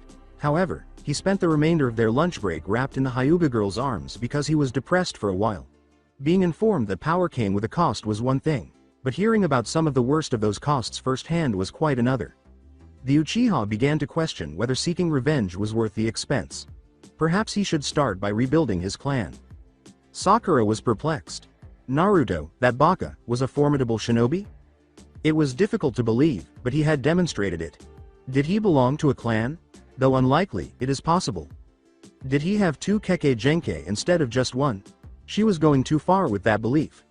However, how often did he recover more quickly than he should have, and when was the last time he was ill? There was no reason to doubt that the material ran the length of his skeleton, and he had those bone metal claws. Why, then, did he not belong to the CRA that her mother was constantly mentioning? When she got home, she would need to do some research. Kiba had conflicting opinions. Hinata appeared to be stronger in some way. She had never once faltered in Naruto's presence, much less fainted. When she could see him, her eyes were constantly darting toward him, and she touched him whenever she could, but she didn't appear to be aware of it. He would smile if she lightly brushed her hand across his shoulders, and she would smile if she met his eyes. It was similar to observing a happy old married couple who simply knew they were meant to be together. He remembered the jacket incident, and he remembered that shortly after graduating, she had been given a new jacket bearing the Uzumaki symbols. Hinata had blown up at her new sensei on Naruto's behalf after that test to determine who was on Team 8, for that matter. Kiba gave up trying to be more than just Hinata's friend. He thought, I hope Naruto realizes how fortunate he is. Compared to the story they had just heard, Shino, Kuranai, and Kakashi had only heard small tidbits of it. It was awful. Nobody should have to go through what this boy did, but he did. Some adult shinobi would have been broken by the experience, but he had even come out stronger. Naruto forced them to believe it even though it was unreal. Tazuna had planned a day off today so that both he and his employees could spend time with their families. Inari, Tazuna's grandson, was a fickle child who had a rough start with Naruto. He had mentioned heroes dying for nothing, and Naruto had laughed, a sour, unfunny laugh. "Listen up, brat," he shot back, causing the young boy to fall silent. "Because one of those heroes died for nothing, as you put it, Konohamaru still exists, and was able to send us to help you. That hero gave his life to save his home, and every person in it, even the ones who didn't like him, and if I'm ever regarded as half the man, half the hero he was, I'll be overjoyed." His gaze traveled from Hinata to the other. "I don't think I'm a hero, yet. I'm just someone who suffered and survived. But one day, I will be." Kakashi nodded and reached into his vest, bringing out a hand that held multiple slips of paper. Saying, "Time for training," he distributed the papers to each genin. "This is chakra paper, made from trees grown in areas naturally rich in chakra. What we're going to do today is determine your chakra nature and elemental affinities. This will give you an edge when it comes to learning certain jutsu. Traditionally, the Uchiha have a fire affinity, enabling them to learn those jutsu more easily, and more powerfully at that." He stopped and carefully examined the paper they were using. Some people even have more than one affinity, or an unusual affinity that is a combination of two others. Our prisoner Haku, for instance, has the hide and bloodline, giving him an ice affinity. That affinity balances wind and water. Every genin, with the exception of Naruto, nodded. "How do we tell what our affinities are?" he inquired. Kakashi gave an eye-crying smile. "It's simple, actually. You channel your chakra into the paper. Wind cuts the paper, water soaks it, fire burns it, lightning crumples it, and earth turns it to dust. The more exotic affinities require a more creative interpretation." In order to see what the other teams received, the two teams wasted no time in channeling their chakra into the paper, one by one. When Sasuke's paper crumpled, it ignited. When it got wet, Sakura's turned to dust and then to mud. Kiba and Shino both had a strong affinity for the earth, but Shino's paper crumpled first, and Kiba's dust ignited, resulting in a tiny explosion. When Hinata's paper was cut in half, one half became soaked and the other crumpled into a ball, shocking everyone. Additionally, Naruto's chakra paper showed a triple affinity, with fire in place of water. Kakashi was curious. All 5 elemental natures were present in the two teams, albeit in some intriguing combinations. Sakura, for instance, had some potential as a medic.nin because of her earth and water natures.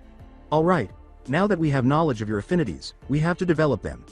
Each of you should focus on one nature at a time, as the exercises are completely different." At a glance, Naruto and Hinata talked about the entire matter. "Wind," they all said at once. Since his fire affinity had already been covered by his family training, Sasuke decided on lightning. Kiba and Shino picked earth, while Sakura picked water. It was clear that something was amiss when Naruto abandoned his task and sprinted in Kakashi's direction. As soon as the boy finished speaking, it was confirmed. "Kakashi. Sensei," said he, "the bridge is being attacked, the shadow clone I left there just dispelled." Then Kakashi stood up. "Much as I hate to say it, Team 7's task is to protect Tazuna, not the bridge. On top of that, someone has to stay here to watch the prisoners." Shino's quick thinking, shrewd mind spoke up. "Perhaps Tazuna-san wishes to take the prisoners to see the hope they would have extinguished?" he asked. Kakashi nodded and said, "That would put us all in the right place at the right time. Sakura, Hinata, let Kuranai know about the plan, and help her get the prisoners to the bridge. If Zabuza complains, tell him he might be able to earn his and Haku's freedom." This caused the genin to separate. Numerous thugs were present on the bridge, drinking, smashing objects they didn't understand, and causing damage. The bridge was strong enough that it would require skill to bring it down, and they weren't very successful in demolishing the building. Gatu stood there, giving the rabble instructions, but he was not much more effective because his expertise was in business and shady dealings. However, no one could complete the bridge if he occupied it. He turned and smiled when he saw the ninja the old fool had employed. The builder would also need to be killed because that damn Zabuza had failed to get rid of him. Furthermore, nobody would be watching over Tazuna's house if the ninja were present. His minions turned to watch him as he lifted his cane and slammed it against the bridge. The business tycoon drew breath to speak as he pointed his cane at the vastly outnumbered genin standing at the base of the partially completed structure. Across the bridge, Naruto's voice could be heard. "This is the guy everyone's scared of? He's shorter than I am." Because of Naruto's outburst, everyone on the bridge was staring at him. Gato issued his first threat as Shino and Kiba buried their faces in their palms in their hiding spots and Sasuke moved away from the other boy. "Give up now, Tazuna, or your family will be a lot smaller by nightfall." Peeved. Despite his best efforts, Naruto had to laugh, shocking Gato and attracting Tazuna's attention to the boy in the orange outfit. "Ha ha ha ha. Try again. If the men you sent are anything like the rest of this lot, my Hinata-chan could take them all. And she's not alone." After glancing down at the would-be swordsman she had defeated, Hinata turned to face Sakura's adversary. Neither genin had been able to stop themselves when they had discussed what they intended to do to the women and girls. Without her weights, Hinata had struck this one so many times that she almost destroyed the thug's pathetically weak chakra network. He would never be a threat to any woman again because he would be in pain for a long time and some of his internal organs would never be the same. Sakura had accomplished a similar goal, but the pink-haired daughter of two first-generation shinobi had to use brute force instead of the Byakugan or the gentle fist's precise strikes. The man's bones weren't just broken, but in some places shattered, after she struck him with blows of strength she didn't know she possessed. Zabuza and Haku, who had been talking about potential escape and evasion tactics, gazed blankly at the girl's creation. The missing nin swordsman turned to Kurenai, fighting to contain a shudder of, not a shred of fear. "That's it, apprehension," from his tone. "We'll behave if you promise not to let them do that to us," he said, pointing to the heaps of former thugs that were moaning behind him. "Now, about earning our freedom." The voice of Hinata cried out, "Sakura, you help Kurenai. Sensei, I have to get to Naru-kun." This brat was unbelievable to Gato. "I'm laughing at him. He was the one who had risen from a cart driver to become the richest man in multiple countries. This could not be tolerated." He raised his cane again and aimed it at Naruto. He yelled, "Kill them all," and the mob of thugs hurried to comply. The battle started as soon as Hinata reached the bridge, just as the tycoon's goons charged. 100 orange-clad shinobi now occupied the area, preventing the thugs from leaving through the bridge, and Naruto was suddenly all business as he crossed his fingers in the well-known hand-seal of his favorite technique. The chakra coils around her eyes rose as she opened the Byakugan, and she pushed herself to run forward and find her Naru-kun, though she was still unsure of how she could identify him among all those shadow clones.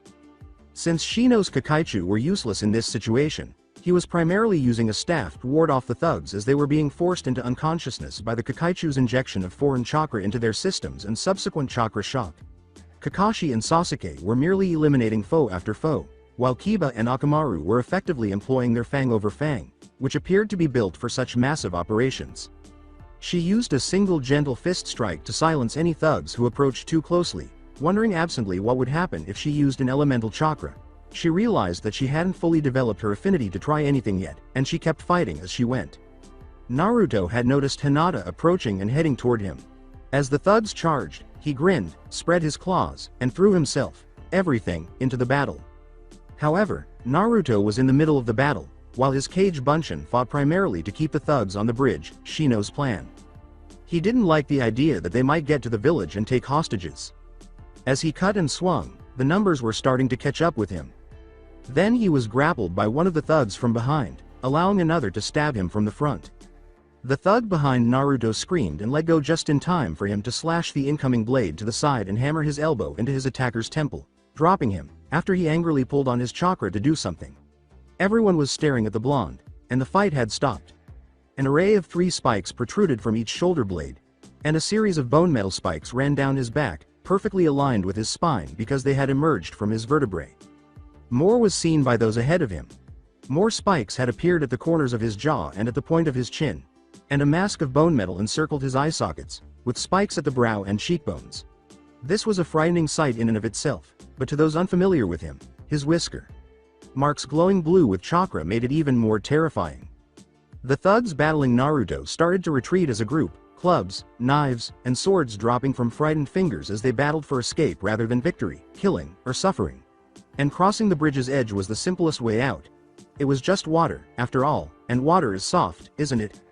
Naturally, for the unfortunate men who chose that path, The water was as good as stone because it was a drop from the bridge's height. Though none of the shinobi who were fighting the other shinobi had the opportunity to surrender, Hinata simply knocked them out and continued on, drawing nearer to her Naruto-kun. Gato blubbered out offers of money and power if Naruto would only spare his life as he cowered at the very edge of the partially completed bridge. Naruto growled and brought his fist to Gato's throat. "You sicken me," he demanded. The claw on the near side of his hand extended, slipping past Gato's jaw and barely brushing his skin as it moved across his face. "You reduce people to numbers and try to keep everything yourself." This time, the furthest claw reached out and actually scratched the tycoon's forehead, saying, "You terrify the people and starve the innocent, all to worship money, and miss the true meaning of wealth."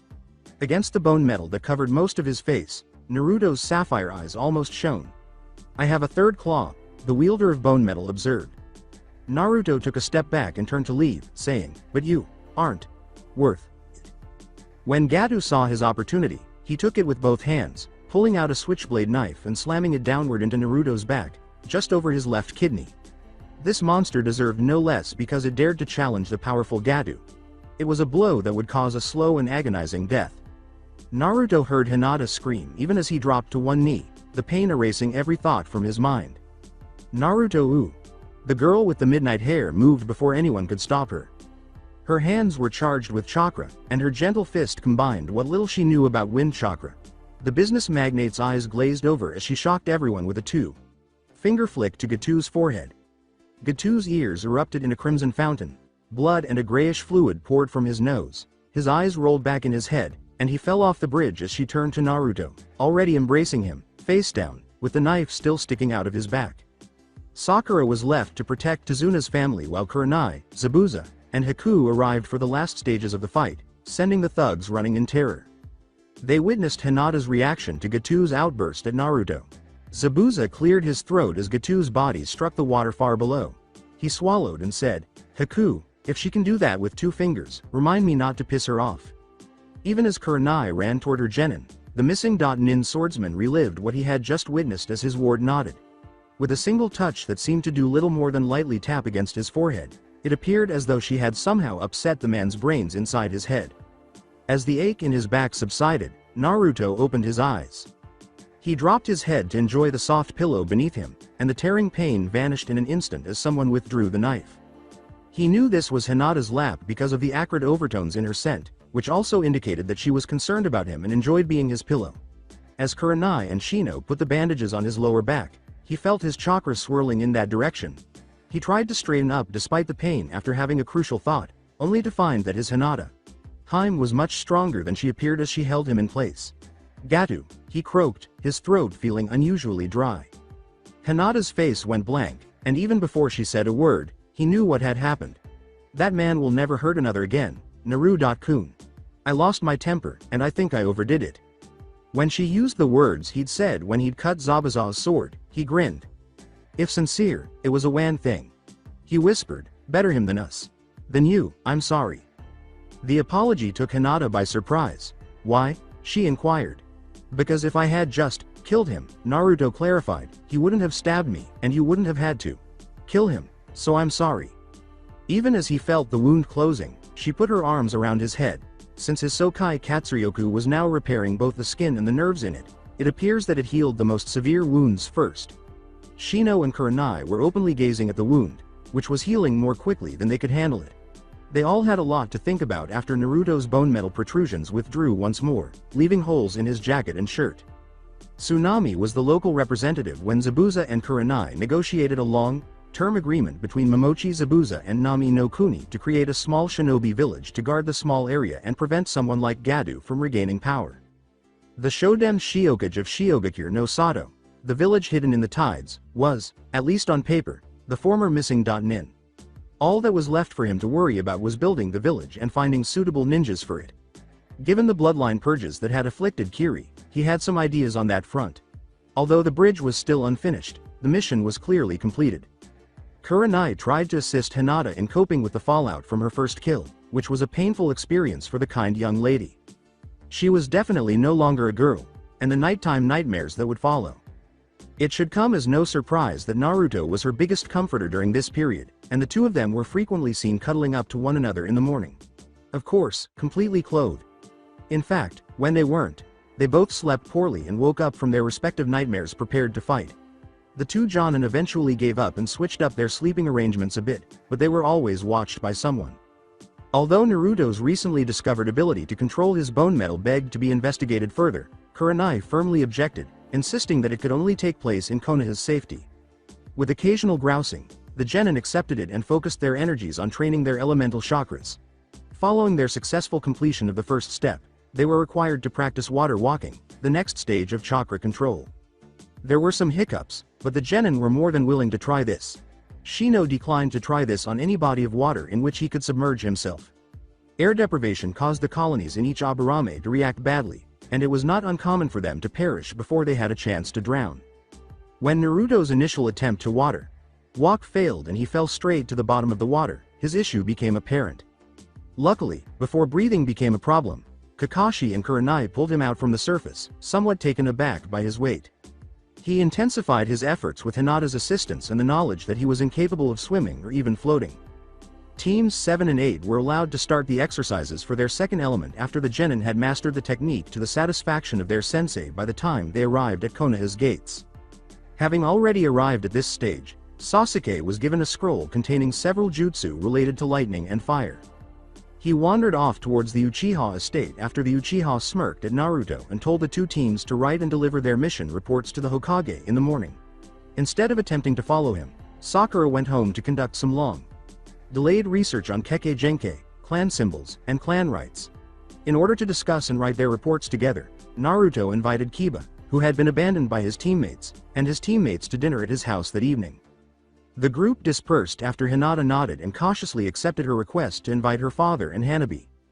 Otogakure no Sato, a new hidden village governed by the evil Orochimaru, was a stronghold located in a hidden complex somewhere in Ta no Kuni. He was ecstatic as he sat there reading the report he had been anticipating. His Sharingan had been awakened by the last Uchiha, and everything else was in order. He would demolish Konoha and seize the Uchiha legacy for himself when the Chunin exams started in a short while.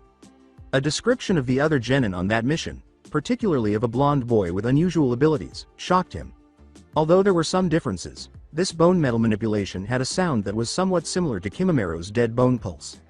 This boy must have been the experiment that had been dying at his former stronghold, the one that was massacred, he thought, pausing.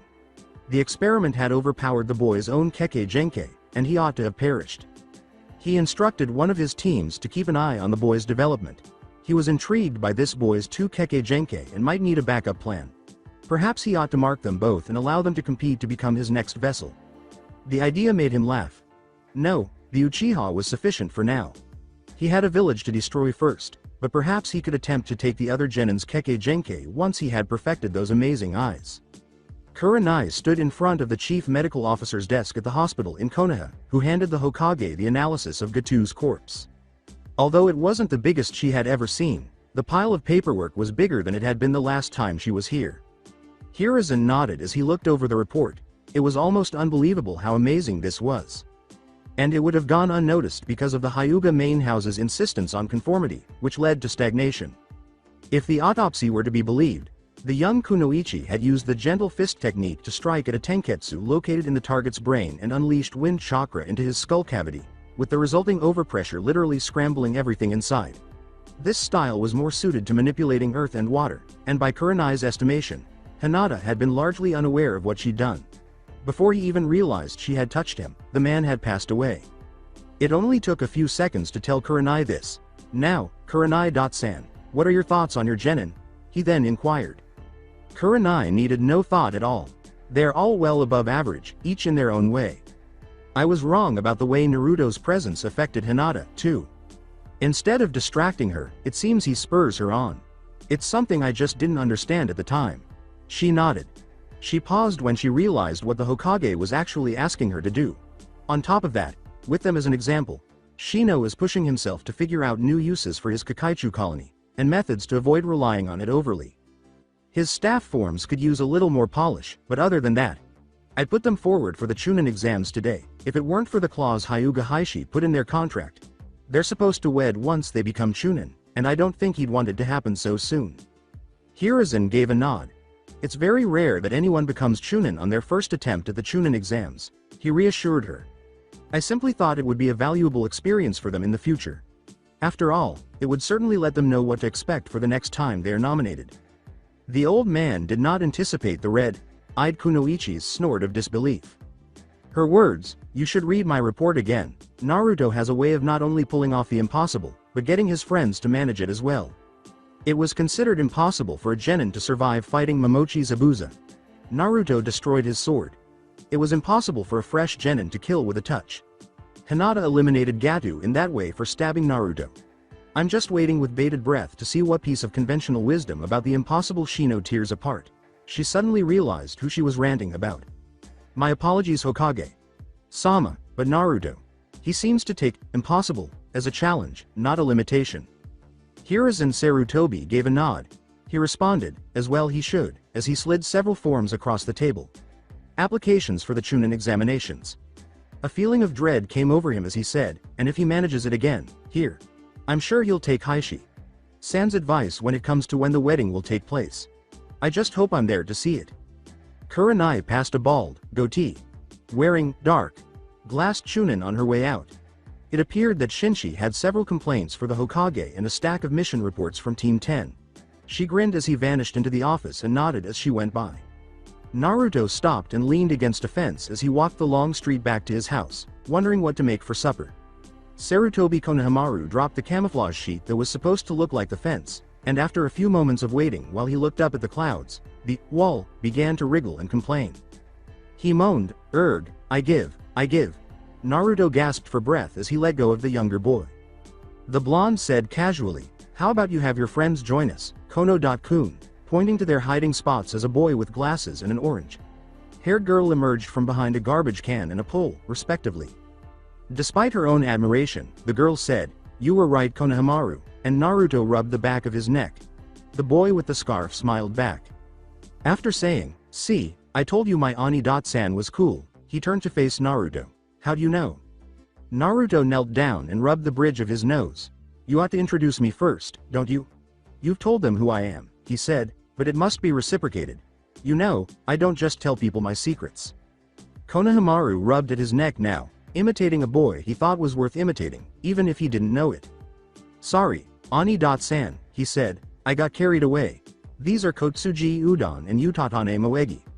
I reasoned that if I stayed with them at the academy and helped them with the things that a family or clan would have already taught them, we would graduate with better shinobi because they don't have clans or anything related to them. Furthermore, they're now my friends, and that's what friends do, isn't it?" "That's exactly right," Naruto said with a smile. "So why are all three of you after me?" "I wanted to show off my Ani-san, and these two wanted to meet you," said the clear spokesperson for the small group. "However, you're really good. After all, we've been searching for you for days without finding you. It would be better if we found you on our own, but I was going to ask Oji if he knew where you were." Allergies, Naruto thought as he handed the other boy a handkerchief after he sniffed, his nose a little runny. The boy said, "Thank you, Uzumaki Sama," and blew his nose. His small team looked at him and then at Naruto, and when Naruto raised an eyebrow, asking him to explain, a tactic the genin had mastered by observing his soon-to-be father.in.law, Udon did so. Moegi's Oba is constantly griping about the Uzumaki estate sitting idle when it could be benefiting the village, and Konohamaru never stopped talking about his new Ani-san and how he had a rival to become Hokage. His voice was a little stuffy as he continued, "The red and white spirals are worn by Chunin and higher as part of the treaty that allowed the founding of Konoha, although prior to 53 years ago, during the Nidaime's rule, the spirals were both white." He said, "I can recognize most of the symbols and emblems in use today because heraldry is one of my hobbies. Apart from that, only the Uzumaki clan members, of which there is only one, are permitted to wear the spirals. You are therefore Uzumaki Sama." Naruto nodded and said, "Very good," slowly, "maybe you should have the hospital give you something for those allergies." The boy's reasoning was impressive. "They tried," Udon said, shaking his head. "I had an allergy to it." In a short while, Konohamaru was urging Naruto to play ninja with them, but Naruto refused. He might have felt differently if he had never been kidnapped, but as it was, he told them, "Now that you're a member of the academy, you can't play ninja. It's not a game. It is, in fact, a serious way of life." Kono-kun, do you recall my statement about becoming Hokage?" That isn't any less significant. Ninjas are. It's like the village as a person, he finally said, searching his mind for an explanation. The civilians are the body, the parts that allow the rest of the body to do what it does, and the Hokage is the head, because he has to make all the decisions. The ninja are the hands and feet, the arms and legs of the village. To protect the body, they follow the Hokage's instructions and go where he directs them. However, they also serve as the Hokage's eyes and ears, providing him with information that he can utilize to inform his choices. As though she were in class, Moegi held up her hand, and Naruto smiled and gestured for her to ask, "So who's the heart?" As he looked off toward the Hyuga compound, where Hinata was undoubtedly asking her father and sister to join him for dinner at that very moment, Naruto decided on the spur of the moment to ask for assistance with dinner that evening. Perhaps at that barbecue restaurant Choji had always enjoyed in the academy? Everyone's heart is different. He briefly recollected everything Tsunade had told him about his mother before continuing. It's the most precious people that each of us has, the ones we'd do anything, become anything, and even die to protect. He looked at the sun and shadows and said, "So I won't play ninja with you," as he watched the somewhat upset kids accept that with stoic reserve. "But I will give you an impromptu training session for the next." He looked at the sun and shadows. 20 minutes, then I have to get dinner. You'll have to assist me if I manage to capture you all by then as my prisoners. All right. Escape and evasion, he said, trying hard not to laugh at the eager faces nodding. Proceed. As Naruto raced after Konohamaru and his friends, he noticed that they had a good sense of one another and worked as a team. Whenever he got close to one, another would rush in and divert his attention at the crucial moment. Nevertheless, this was Naruto, and despite the self-imposed rule of no shadow clones, he had managed to capture Udon and Moegi, who were now pursuing him but were not permitted to interfere. As the Hokage's grandson ran down a narrow street, he looked back over his shoulder to see where Naruto had gone, and slammed into someone. He was wearing facial war paint, had an hourglass shape beneath a bar on his Hide.8, and carried a heavily bandaged figure on his back. A blonde girl wearing mesh and a short kimono approached, her hair arranged in 4 short tails that protruded behind her, and her Hide.8 matched the boy's. As the stranger, who was slightly older than Naruto if he were any judge, lifted Konohamaru by the front of his shirt and smirked menacingly, Naruto went into high alert, feeding chakra to his senses and sniffing at the air even as Udon spoke nervously. Naruto nodded as the Suna Kunoichi said, That's the emblem of Sanagakure no Sato, they're our allies, I think. Knowing that her brother wouldn't let it go so easily, she smiled slightly cruelly and said, Kankuro, he's just a kid, let him go. In fact, Kankuro disregarded the advice and held Konohamaru at arm's length in a pointless show. Why, Tamari, are brats now limited in size? The Konoha Academy student was struggling to breathe, much less talk, as his weight tugged at his shirt and scarf. I feel like toying with my prey for a while, unless he can apologize real quick. A blur of orange replaced Konohamaru with a hissing tag, which the startled Suna Nin threw down the street as quickly as he could, causing it to burst into a thick cloud of white smoke, revealing Konohamaru gasping for air. As the painted shinobi began to move, he noticed a hand on his shoulder and turned to face a younger shinobi and looked into sapphire eyes that were as hard as the stone they resembled. Tamari stepped back in shock as this boy appeared out of nowhere, suddenly gripping Kankuro's shoulder and glaring at him. Kankuro went for his puppet, a tactic she knew well enough that she went for her fan, only to pause as 2 claws slid from the boy's fist, bracketing her throat, while 3 claws emerged from his other hand and slashed through the bandages holding Kankuro's puppet. She swallowed nervously as she saw the spacing of the claws on that other hand, noticing that it meant he hadn't extended the middle one on this hand, a fact she could live with. Because he had, she wouldn't have. The first hostile move was yours, Suna.san, the boy said softly before speaking up, Kono.kun. Could you and your friends get an order of barbecue from that place near the Akamichi estate?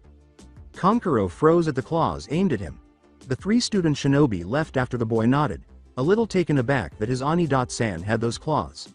Naruto turned to the Kunoichi and said, If you would kindly request your other sniff brother join us, we can speak like civilized homicidal maniacs, smiling and slipping his claws back into his arms.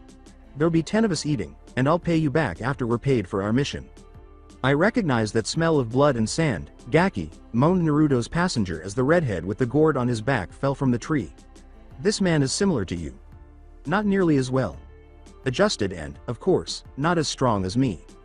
Staring at the blue-eyed Jinchuriki, the strange Suna shinobi glared at Naruto and said in a dead tone, Kankuro, Tamari, you are a disgrace. You have strength. My mother will be satisfied with your blood. Don't pass away until I murder you. I'll try not to disappoint, he said, introducing his new personal rule.